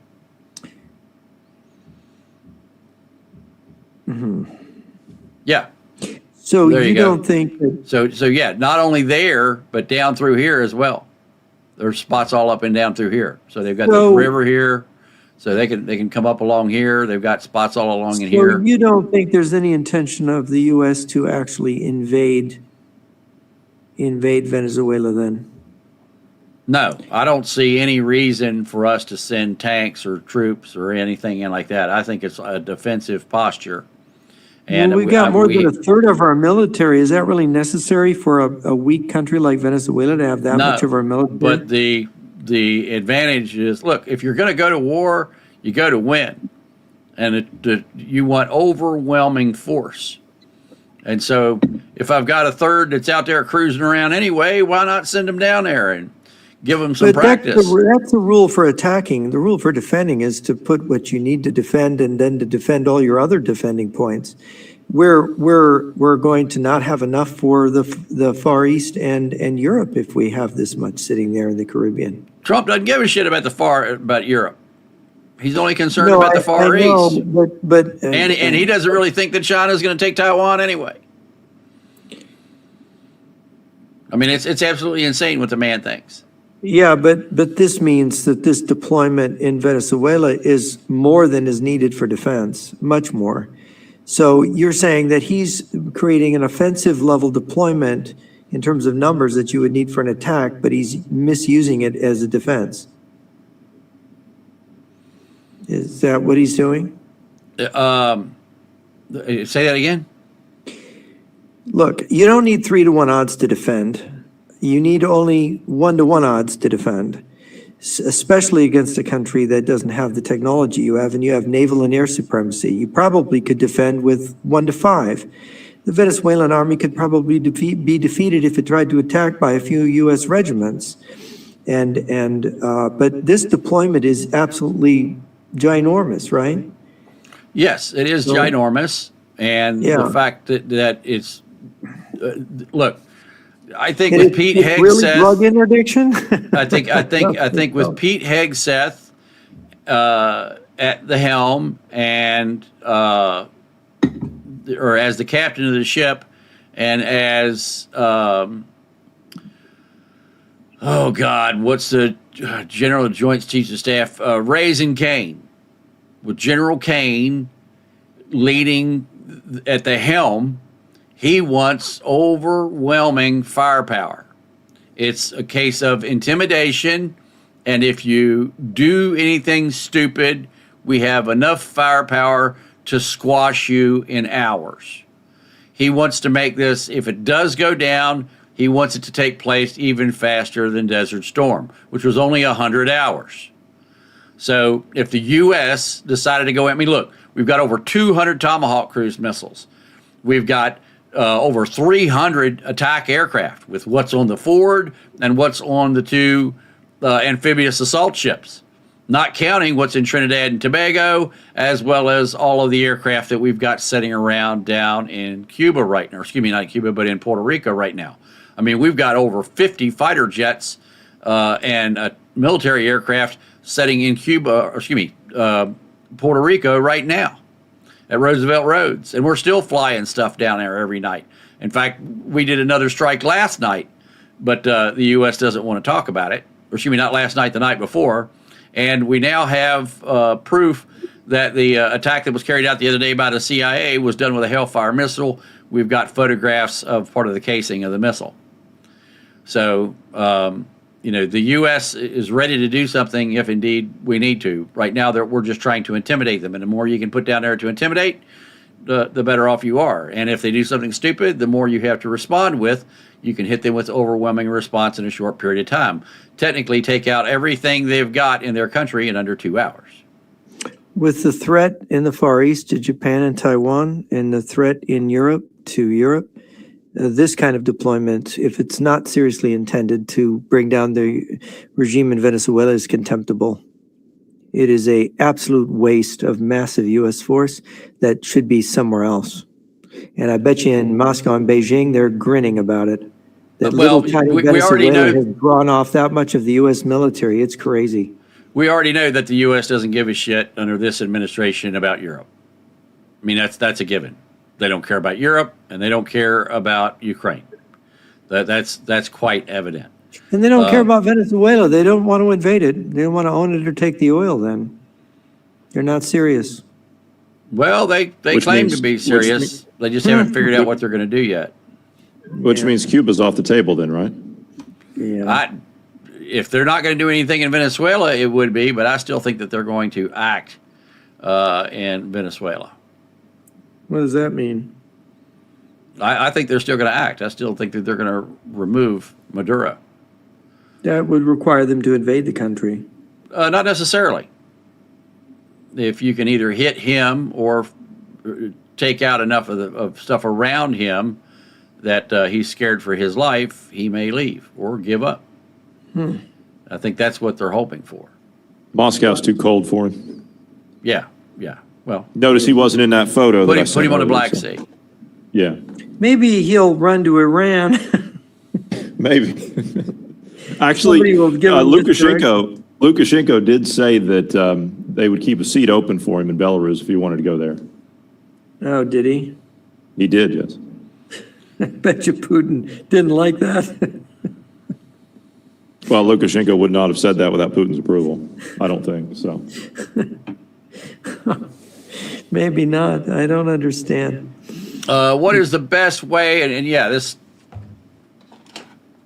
stuff is real. That's my surveillance cameras outside. And of course, you can see all the monitors over there. Now, the window and that stuff back there, that's green screen. But these are actually my monitors. You can see me on them and those guys on them. See right there? So that's for the question about the equipment and so on and so forth. I turn it up, turn it down, get squelch, all that other good stuff. And this is my spectrum analyzer. You can see right there. So anyway, yeah, we need to talk about that when we finish up. The spectrum analyzer. Yes, we do. Okay, we can do that. What's the best way to prepare to defend the U.S. as civilians? Give the odds are stacked against us due to stupidity on the left. Well, the best thing you can do is join the KLW World News Network. Because if you join the KLW World News Network, you will be part of our HFGCS system, our high-frequency global communication system that communicates around the world. We have a variety of different radios and communications equipment.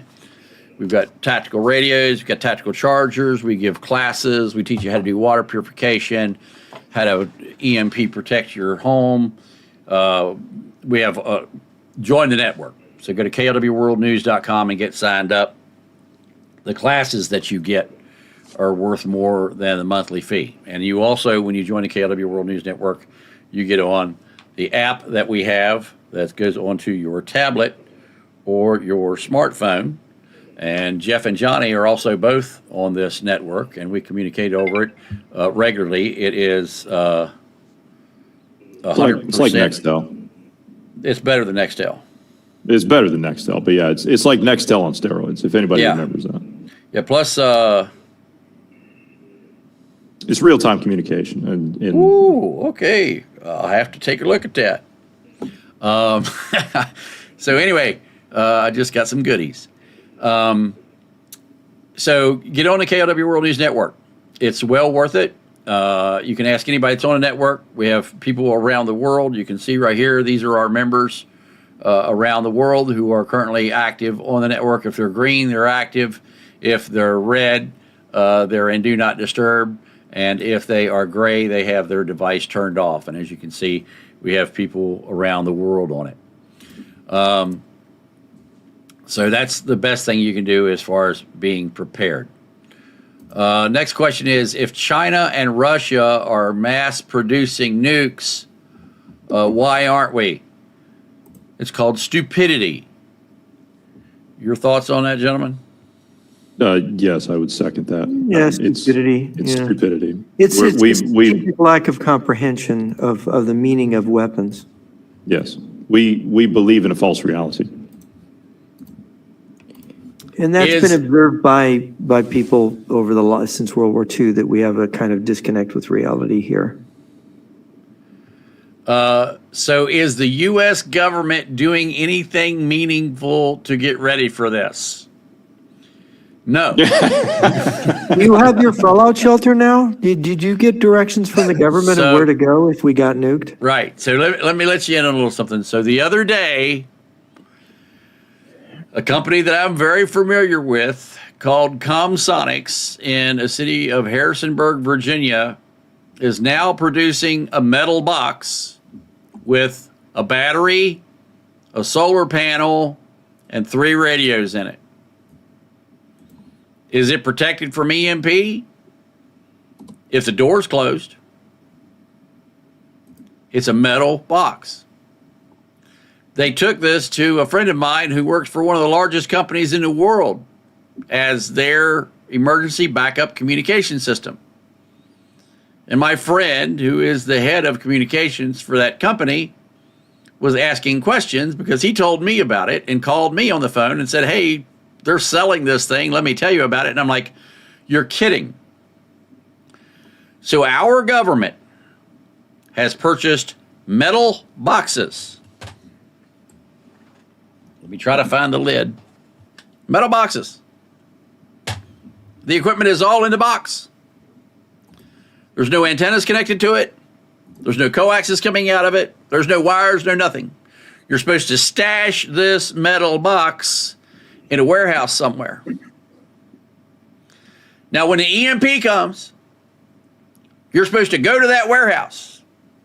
Try to figure out how they're going to do that. They're supposed to go to this warehouse, take this box out, and then assemble it. Run the coaxes, put the solar panels up, and do all that other stuff. And then get on the radio and try to talk to the other people. Now, the interesting part was they said that they could use HF communications. And so my buddy says, how are you supposed to test the HF communications? You don't have any HF frequencies. And they said, oh, you just get some of your employees to become hams, and then they can test the equipment once a month. Really? You're going to pay your employees to become amateur radio operators so that they can test the government's radio system once a month. This is the most asinine thing I have ever heard in my life. Well, no, I've heard one more thing that's more asinine than that, and that's when I was on the EMP commission for the state of Texas. And I went to San Antonio and gave a briefing at the joint base there. And the commander at that military base told me that the local power company was going to harden the generators so as that the military base could have power after an EMP. And I said, great, sir. But how's everybody going to get here? If an EMP hits, their cars don't run. They can't go to the gas station. They don't have electricity at their house, so their alarm clock is not going to go off. And by the way, if an EMP hits, how is that power generation plant going to get the coal it needs or the propane that it needs, LP? How's it going to get that to be able to keep that plant going? How are you going to survive? How are you going to do anything? How are you going to respond? That impact card that you've got, that nice Exxon gas station credit card that you've got to fill up your vehicles, that's not going to work because none of the satellites in space are going to work. The gas station isn't going to have power, so they're not going to be able to pump fuel into your trucks. But you don't have to worry about that because all of your trucks sitting out in the parking lot are Fords. And guess what? They're not EMP protected, so you're not driving your trucks anywhere anyway. So please tell me what the advantage of you having a power generation plant that's still going to be able to make power after an EMP, but you haven't done anything to protect the grid in between here and there, and you haven't done anything to protect any of the infrastructure here on the military base. They didn't have an answer for me. That was 7 years ago. Do you know what they've done since then? Nothing.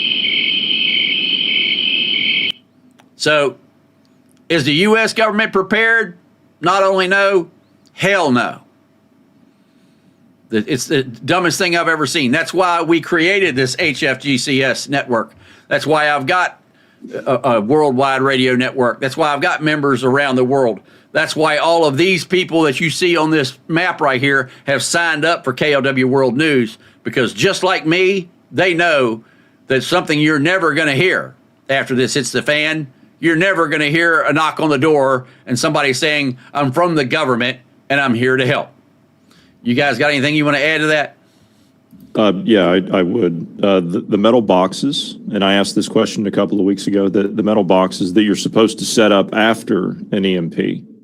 That, you know, you're supposed to take all that protected equipment, and you're supposed to bring it out, and you're supposed to get set up and reestablish communications.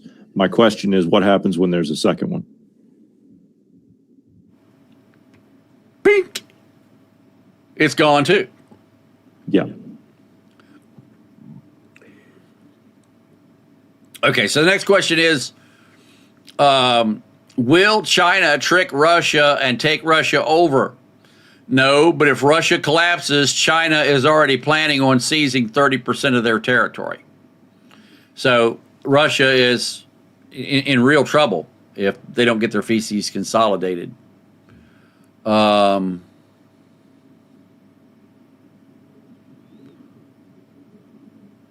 We mean no way it lasts that long before nukes are slung.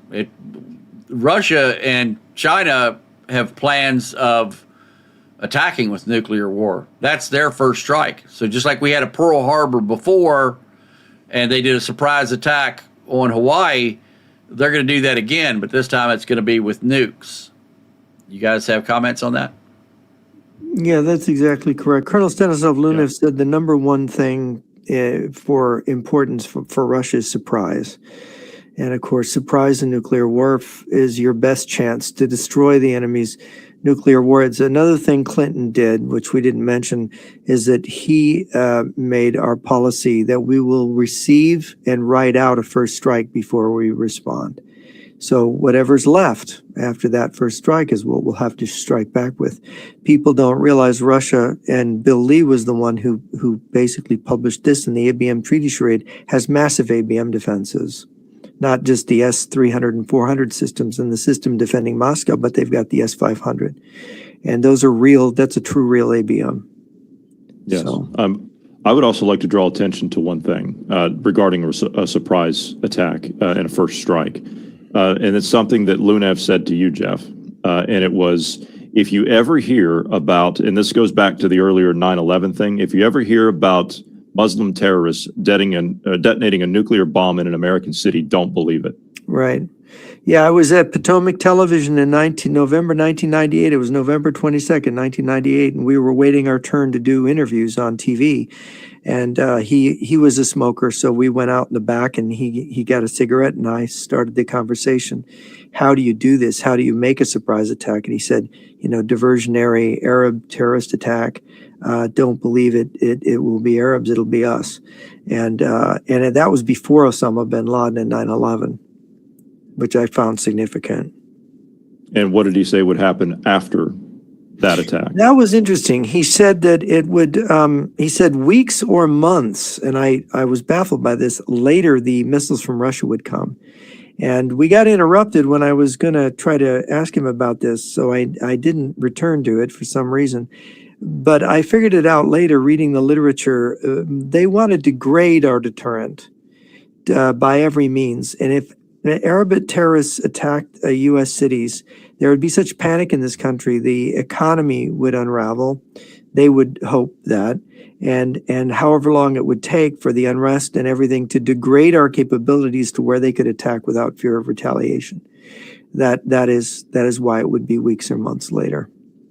And it would be when they take every last dollar from us, when we no longer do business with them. Yeah, I think it was Christopher Ruddy that actually asked him, well, when would China and Russia do the attack and on us? And he said, when they've gotten all the money they can squeeze out of us. Right. Okay, let's see. Do you see the likelihood of the New York City mayor situation affecting how U.S. interests go in both Venezuela and Europe? No, it's only going to turn New York into London. Your thoughts, gentlemen? Yes. It's just... Londonistan. Yeah, Londonistan, yeah. Yeah, no. You got Bernie up there today, publicly standing at that podium, with the inauguration today, saying that city-run grocery stores are going to save society. Well, socialism, it's the new religion, and they mainly concentrate their political power in urban areas. And they've created this dependent constituency on the welfare state. And of course, all these cities are in trouble financially, just as the state of California and all the other socialist states are in trouble.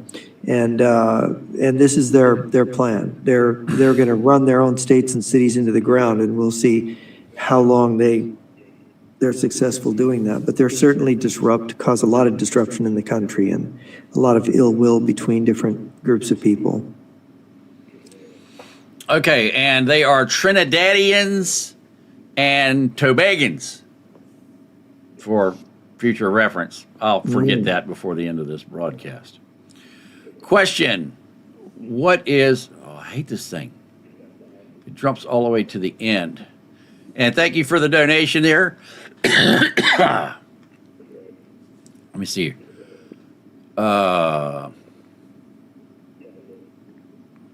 Yeah, I got to learn to stop doing it that way.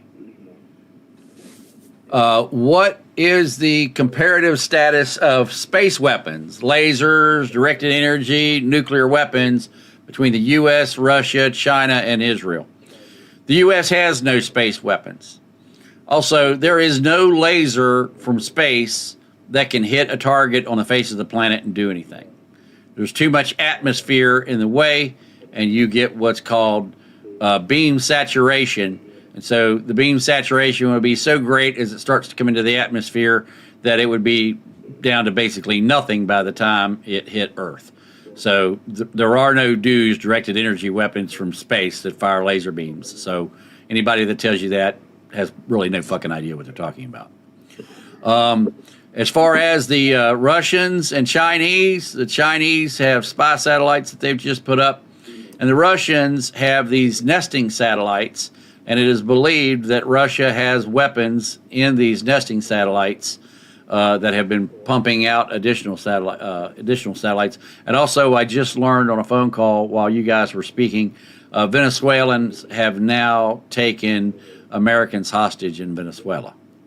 How many? Which Americans? I just got notification that they were doing it. I don't have anything more on it. As soon as I do, I'll give it to you, and we'll put it out. Your thoughts on lasers, directed energy, nuclear weapons between Russia, the U.S., China, and Israel? I'm not going to get into the whole space-based stuff. That was an actual program that we had pursued at during the Cold War, but it was my understanding that we abandoned it. So I don't know details about it. I've read about some of it in some of Joe Douglas's books. He wrote about space-based weapons and attaching lasers to satellites and putting nukes in space and things like that. So I mean, it's a thing that both the U.S. and the Soviets had developed before. But and you can put a laser on a satellite and shoot at another satellite. That's doable. Yeah, that you can do. And there are shorter range laser weapons that can be used to intercept missiles or to attack vehicles or something. I'm not sure what their range is. In fact, they're putting a laser on the AC-130 now. The spooky gunship now has a laser, and it has this great ability to make fuel tanks just erupt in flame with no visible anything until the fuel tank expands and then detonates. Well, Lee, if they weren't made from substandard materials, I mean, they wouldn't have those accidents. Right. And the Russians have laser weapons on trucks. I've seen the platforms. But they're made from China. They're made in China. Yeah, but the Russians are actually claiming that those lasers are theirs now, by the way. Mm-hmm. Yeah, they got these units. I've seen them demonstrated and stuff, and Putin has talked about them. But as far as space-based laser-type weapons, I happen to know Victor Kulish, who was the lead scientist on the program that started originally in the 1970s and in 1980s was resumed. And he told me they never developed the weapon successfully. They ran a lot of tests. They couldn't get it to work. They had scientists that died. He had a heart attack at one point, and the head of the project died in a car bombing. And he said he didn't know for sure, but he thought Dmitry Ustinov, the defense minister's son, was behind the bombing, but he wasn't sure. So they had a lot of problems in Russia trying to make this weapon, and of course, they're still trying to recruit scientists. They've even tried to recruit Kulish. Why don't you come to Moscow? You can still make the weapon. So that suggests to me they don't have the weapon. Okay. You think Russia has drones in Venezuela and around the Caribbean?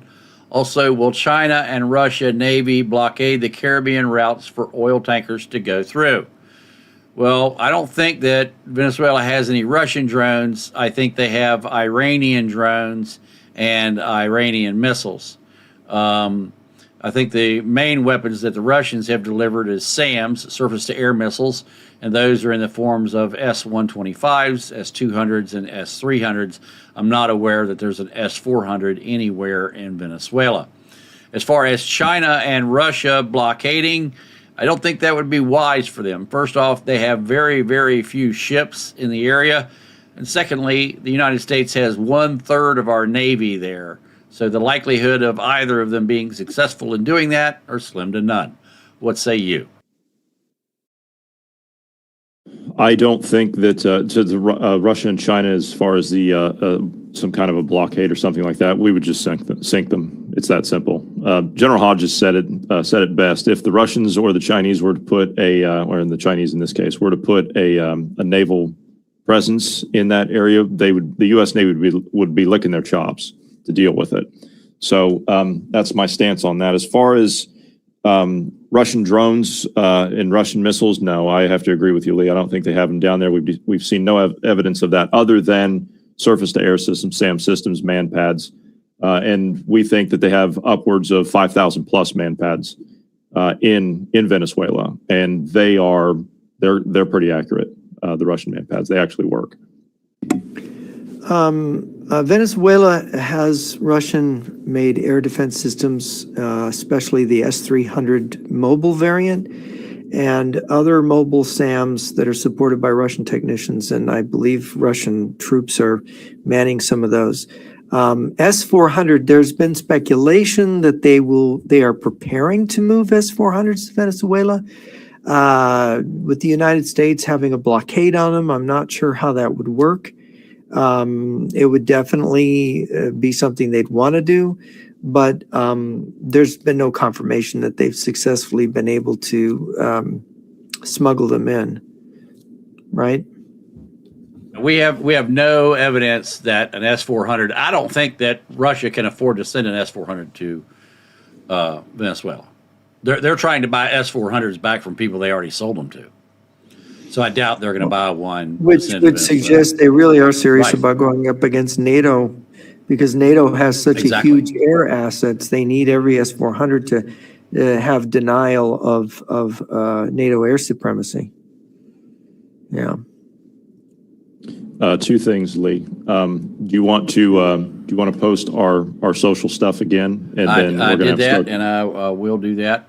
So let me put it Okay. in the chat again here. I believe I've got it down here. Oh no, that don't. Yeah, let me get that back from out of the chat. Also, do we have any intel on Greenland? And I am not aware of anything new in Greenland. I think that is just Trump with his bluster. It's a frozen wasteland.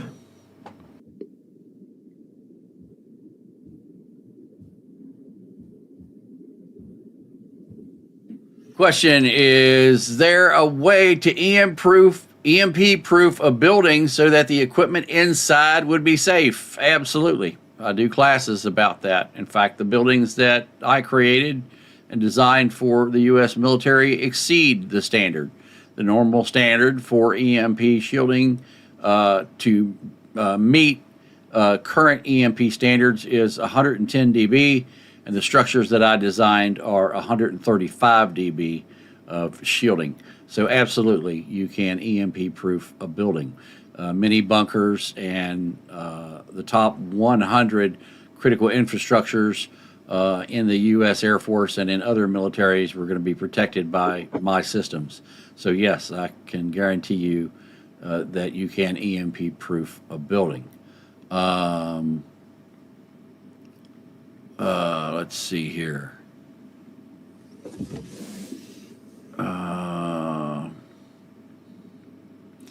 Yes, you guys are having a conversation about this. That should be done offline, not in my question and answer session here. Can you recommend a good American-made drone to buy, since the ones from China are compromised? I do have one that is a good American-made drone. I don't have it, don't have the name right here with me. Come back next week or join the network. I'll put it up on there. But there is a good American-made drone. It's very stable. I'm really impressed with it, and it's not that expensive. But I don't have that. Golden Dome is being worked on, but it won't be ready for years. Do you think Venezuela will use hostage? Oh, wait a minute. There was another question up earlier that said that do we think that Russia will use tactical nukes against Ukraine? And the answer to that, in my opinion, is no. You guys want to elaborate on that? I don't think they will either. I don't know. I don't think they can. However, Lukashenko did make a statement yesterday to the press. He said this situation in Ukraine is going to end in a disaster. He did say exactly that.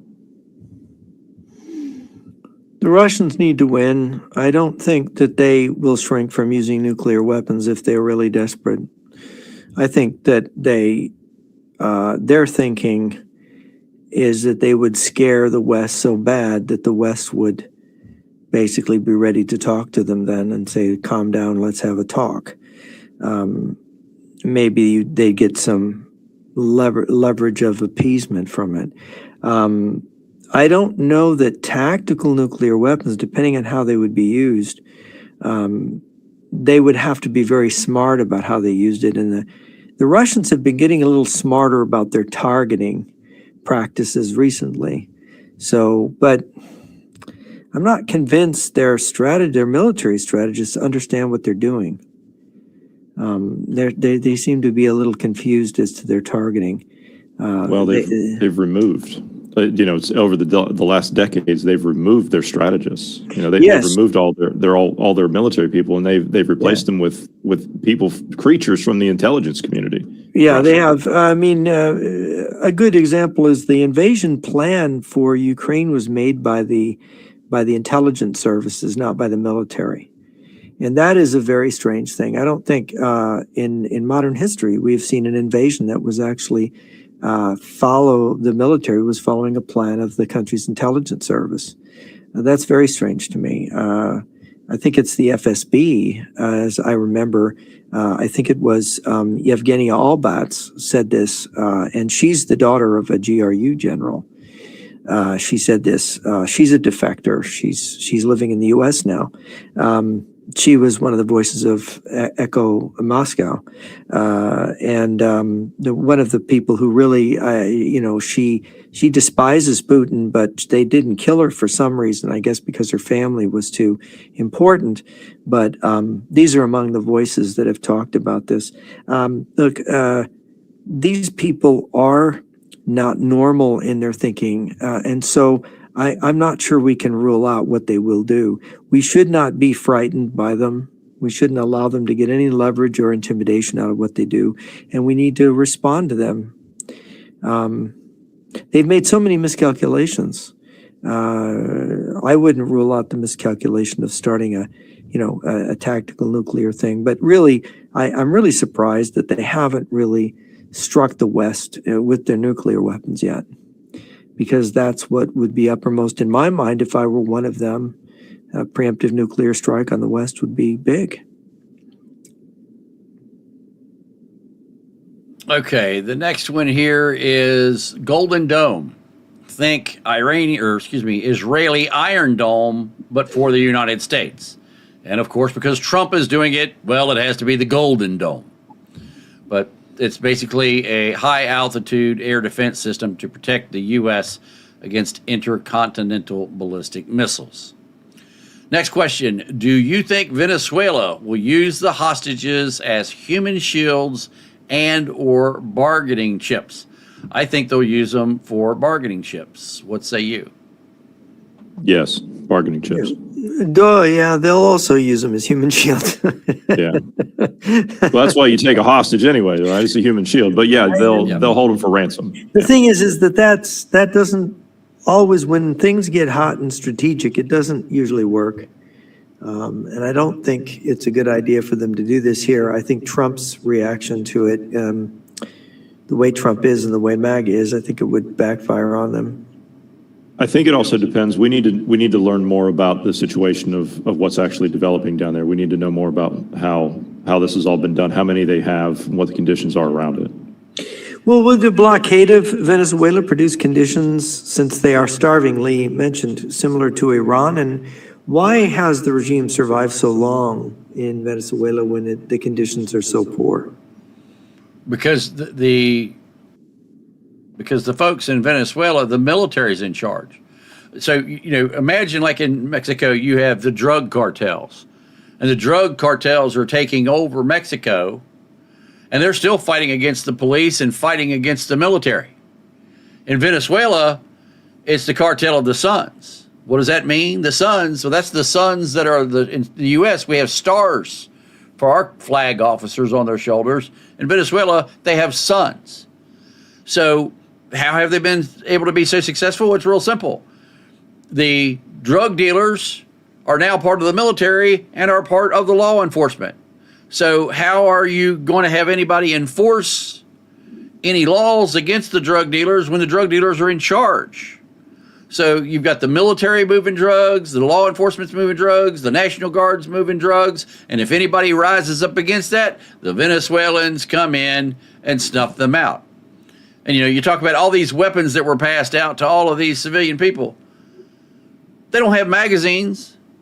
And if they do have magazines, there's no ammunition in them. It's just like Chinese troops standing on the sides of the runways at all these airports throughout China.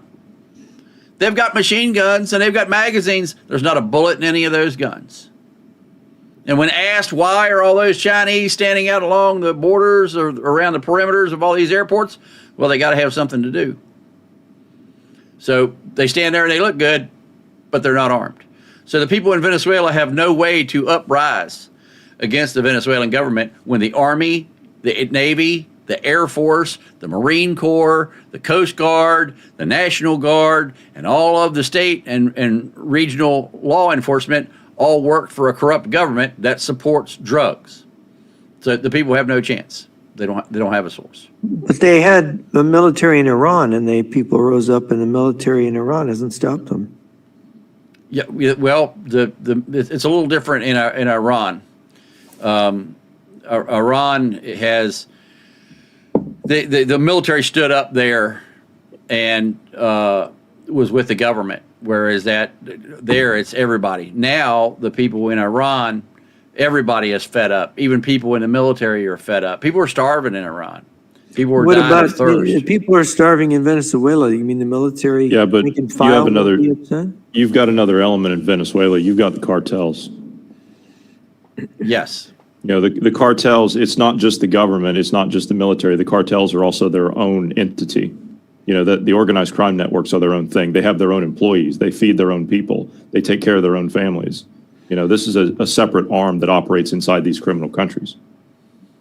But normally, it isn't a job of a cartel to maintain social order, to put down revolutions. No, it's not. But they They will use the take police to territory. do that. Yes. Yeah, well, what if why would the police do it any more than in Iran if they turn against the government? The cartels pay more than the government does. And they have the military too. So it's the military, the police, the government. The whole thing is corrupt down there. So if the U.S. has cut off the cartels and is bombing their drug-making centers and their things, have they cut the money off of the cartels now? That's what they're trying to do. Cut off both the oil money as well as the cartel money coming in from the drugs. If the cartels have no money, why would anybody be loyal to them? That's right. If you can't pay me, well, I'm not going to listen to you. So then the people might revolt if the cartels don't have any money. That's what the U.S. is hoping. The cartels operate. The cartels operate no matter what country it is. The cartels operate on mountains and mountains of cash, and this is what they use to buy their influence. They don't gain it out of simple loyalty. They just buy it. So if they have no money, then they have no influence. Period. Yeah. Well, that was my point. Is that yes? I think that Venezuela can have a revolution too. Yeah. Okay, so the next question is, in regards to 5G and 6G infrastructure knowledge and control over abilities, i.e. not rely on Chinese. The Swedish intel forbid SWE to allow Sweden to allow Chinese parts. Sweden's Ericsson has sovereign control. Is this security in vain? Hell no. It's not in vain at all. The Chinese know exactly how your cell phone operates. And even when they were flying the balloon across the United States, that Biden allowed them to glean information from all of our military bases and transmit it live back through a satellite up to China. Even though the Biden administration said it was not broadcasting, we know that's a lie. Because in all actuality, the balloon that flew across the United States was a scientific balloon that the blueprints are publicly available for, and I have those blueprints. And those blueprints include, guess what? Tracking solar panels, as well as a tracking satellite dish. So that balloon flying all the way across the United States was constantly transmitting information back to China, getting the ESNs, the electronic serial numbers, the IMEI, the other electronic serial number of the vehicle, of the cell phone, tablets, the network telephone or network information, Wi-Fi information, SIG channels, which is the signaling channel, the data that comes off of all of that, phones that roam, and it was doing man-in-the-middle attacks. So what they would do is they would fly over a military base, and when it got over that military base, they would fire cellular signals down into the military base that would trick the cell phones into going to the balloon. The balloon would then send a signal out called autonomous registration. Autonomous registration makes your phone barf up its guts. It tells the owner's name, it gives the ESN, the IMEI, it gives the telephone number, gives the network it's on, and it'll puke up everything that's inside of that phone. So the Chinese were getting information on literally hundreds of thousands of cell phones and networks as it was going across the United States. So the fact, and also DJI, all DJI products, all Chinese devices that require the use of an app. So it doesn't matter if it's a camera, it doesn't matter if it's a drone, it doesn't matter. If that DJI device or Chinese device requires you to have an app on your phone, guess what? They're spying on you and everything that goes through your phone. Now, this all goes back to the NSA. Now, how did we find out that the Chinese were spying on the United States through DJI drones? Well, I was directly involved in that, so I can tell you exactly how it was done. I used to work for CCOM, Communications Electronics Command at Fort Monmouth, New Jersey. I worked for the FDSB, the Field Development and Support Branch. We are the people who put the flyaway package, also known as now Trojan Spirit, on the battlefield. Now, in doing so, we have a system that goes into that for what's called packet sniffing. That's any packet that goes back and forth across the internet, we can see where it's coming from and where it's going. Well, we noticed some unusual traffic coming out of Afghanistan. And when we saw that unusual traffic coming out of Afghanistan, we started doing packet sniffing coming from a FOB, a forward operating base. What was those packets? It was messages coming from a DJI drone going to China.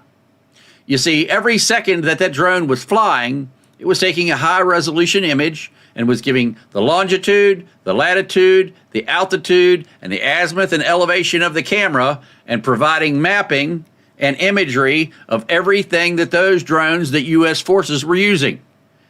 We saw the packets, had no idea what they were, finally went to the base and found out that indeed DJI drones had been spying on American forces, did the same thing in Ukraine. So the fact that DJI drones are now banned in the United States is a good thing. They should be banned everywhere. And just remember this, when you're flying a DJI drone, you're spying for the Chinese. You guys got anything you want to add on that? No, sir, I don't. Don't buy things from China and don't use don't TikTok. do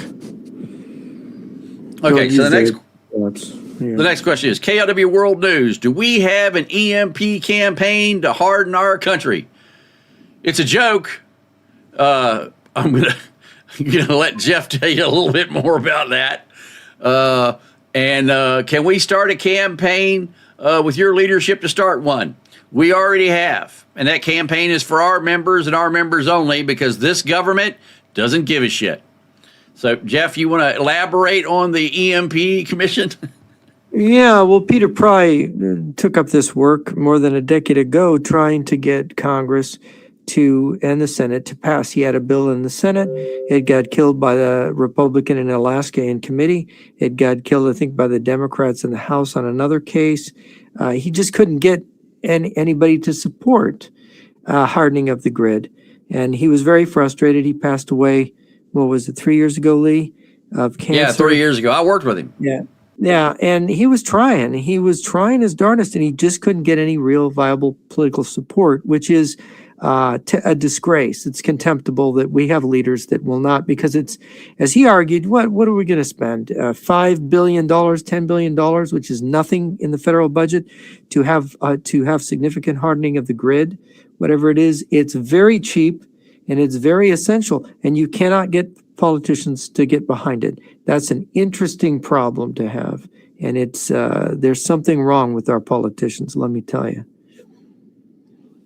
So the next question is, can anything be EMP proofed in a smart city? Absolutely. But will they do it? Absolutely not.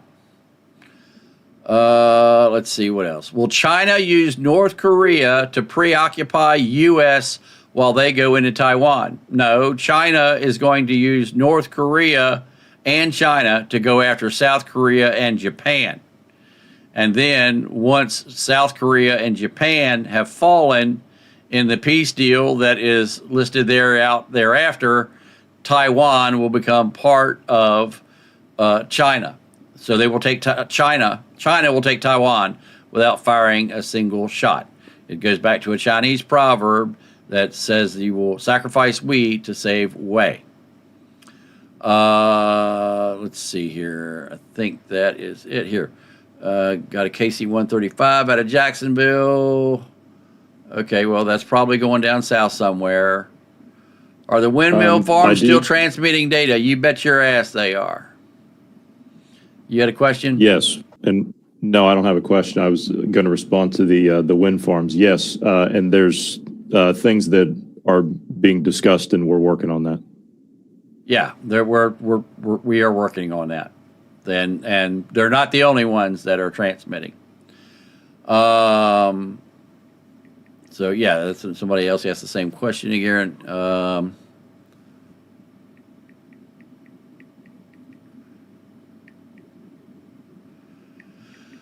With all of this revelations about Chinese spy tech software, should I return my just bought the TPL router? I'm not familiar with the TPL router, but if it's made in China, get rid of them. Yes, TP links, get rid of them. All the governments over here have binned all of them. We've thrown them all in the garbage. The UK's done the same thing. They're advising all their people to do the same thing. And as far as I know, the U.S. government has advised everyone using in their offices TP links to throw them in the garbage. Would the U.S. cooperate with Russia if Russia fails in order to defend Russia from China? No. I don't ever see the U.S. and the Russians working together on anything. The Russians want to do the U.S. in, and they're lying to us. So if they did agree with us, they would back out of it just like they did with the Germans in World War II. They only agreed to work with the Germans in World War II because they were going to get their asses kicked if they didn't, and it was a way to prevent the Germans from attacking Russia. And while Russia was working with Germany, Russians were building up weapon systems. By the way, those weapon systems they were building up in World War II, massive amounts of all the weapons that the Russians used in World War II came from the United States.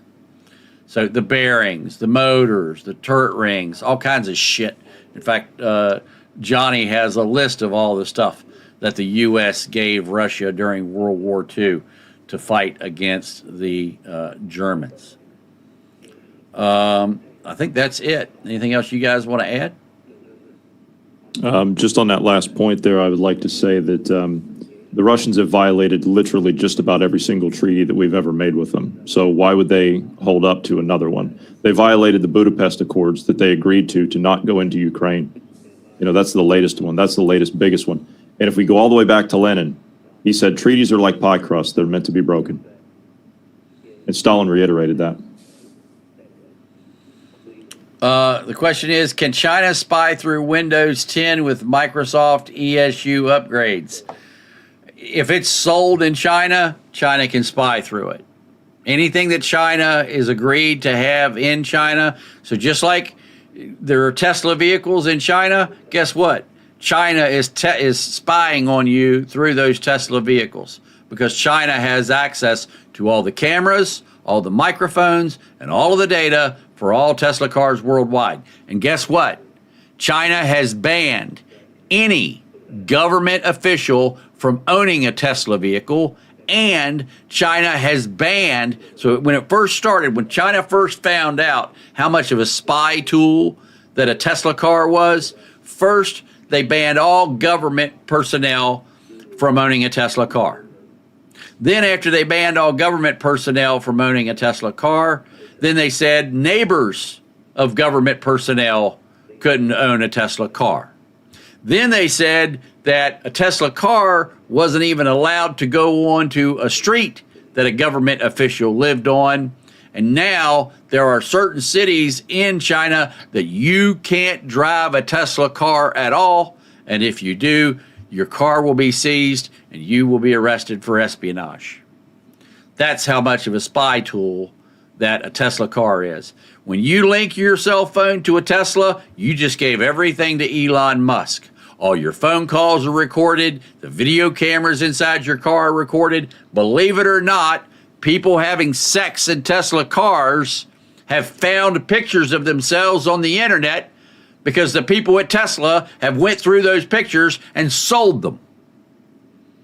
So a Tesla car, I have never ridden in a Tesla, and I won't allow one on my property. Your thoughts? Don't buy a Tesla. It's amazing. It's just amazing.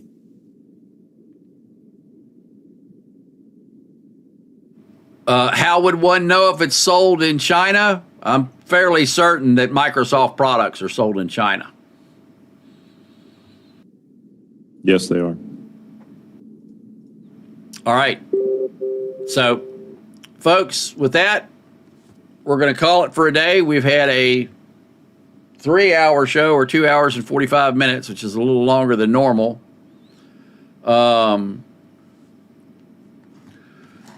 Yes, we would lose 30,000 troops on the DMZ if China and North Korea attacked. Absolutely. But the U.S. thinks they're going to stand up to that. Right. Sure we are. We don't have enough forces over there to do that. People don't realize how many. Look, if China wanted to invade the United States, they could go up through Russia and go to the Bering Strait, and they could drive Chinese people out into the ocean, and China has enough people to create a land bridge between Russia and the United States, and then would still have an army big enough to invade Canada, Alaska, and the United States. People have no clue how many Chinese there really are. So with that, folks, we're going to call it a day. Thanks for being here. We'll see you next week. Take care, everybody. That's all, folks.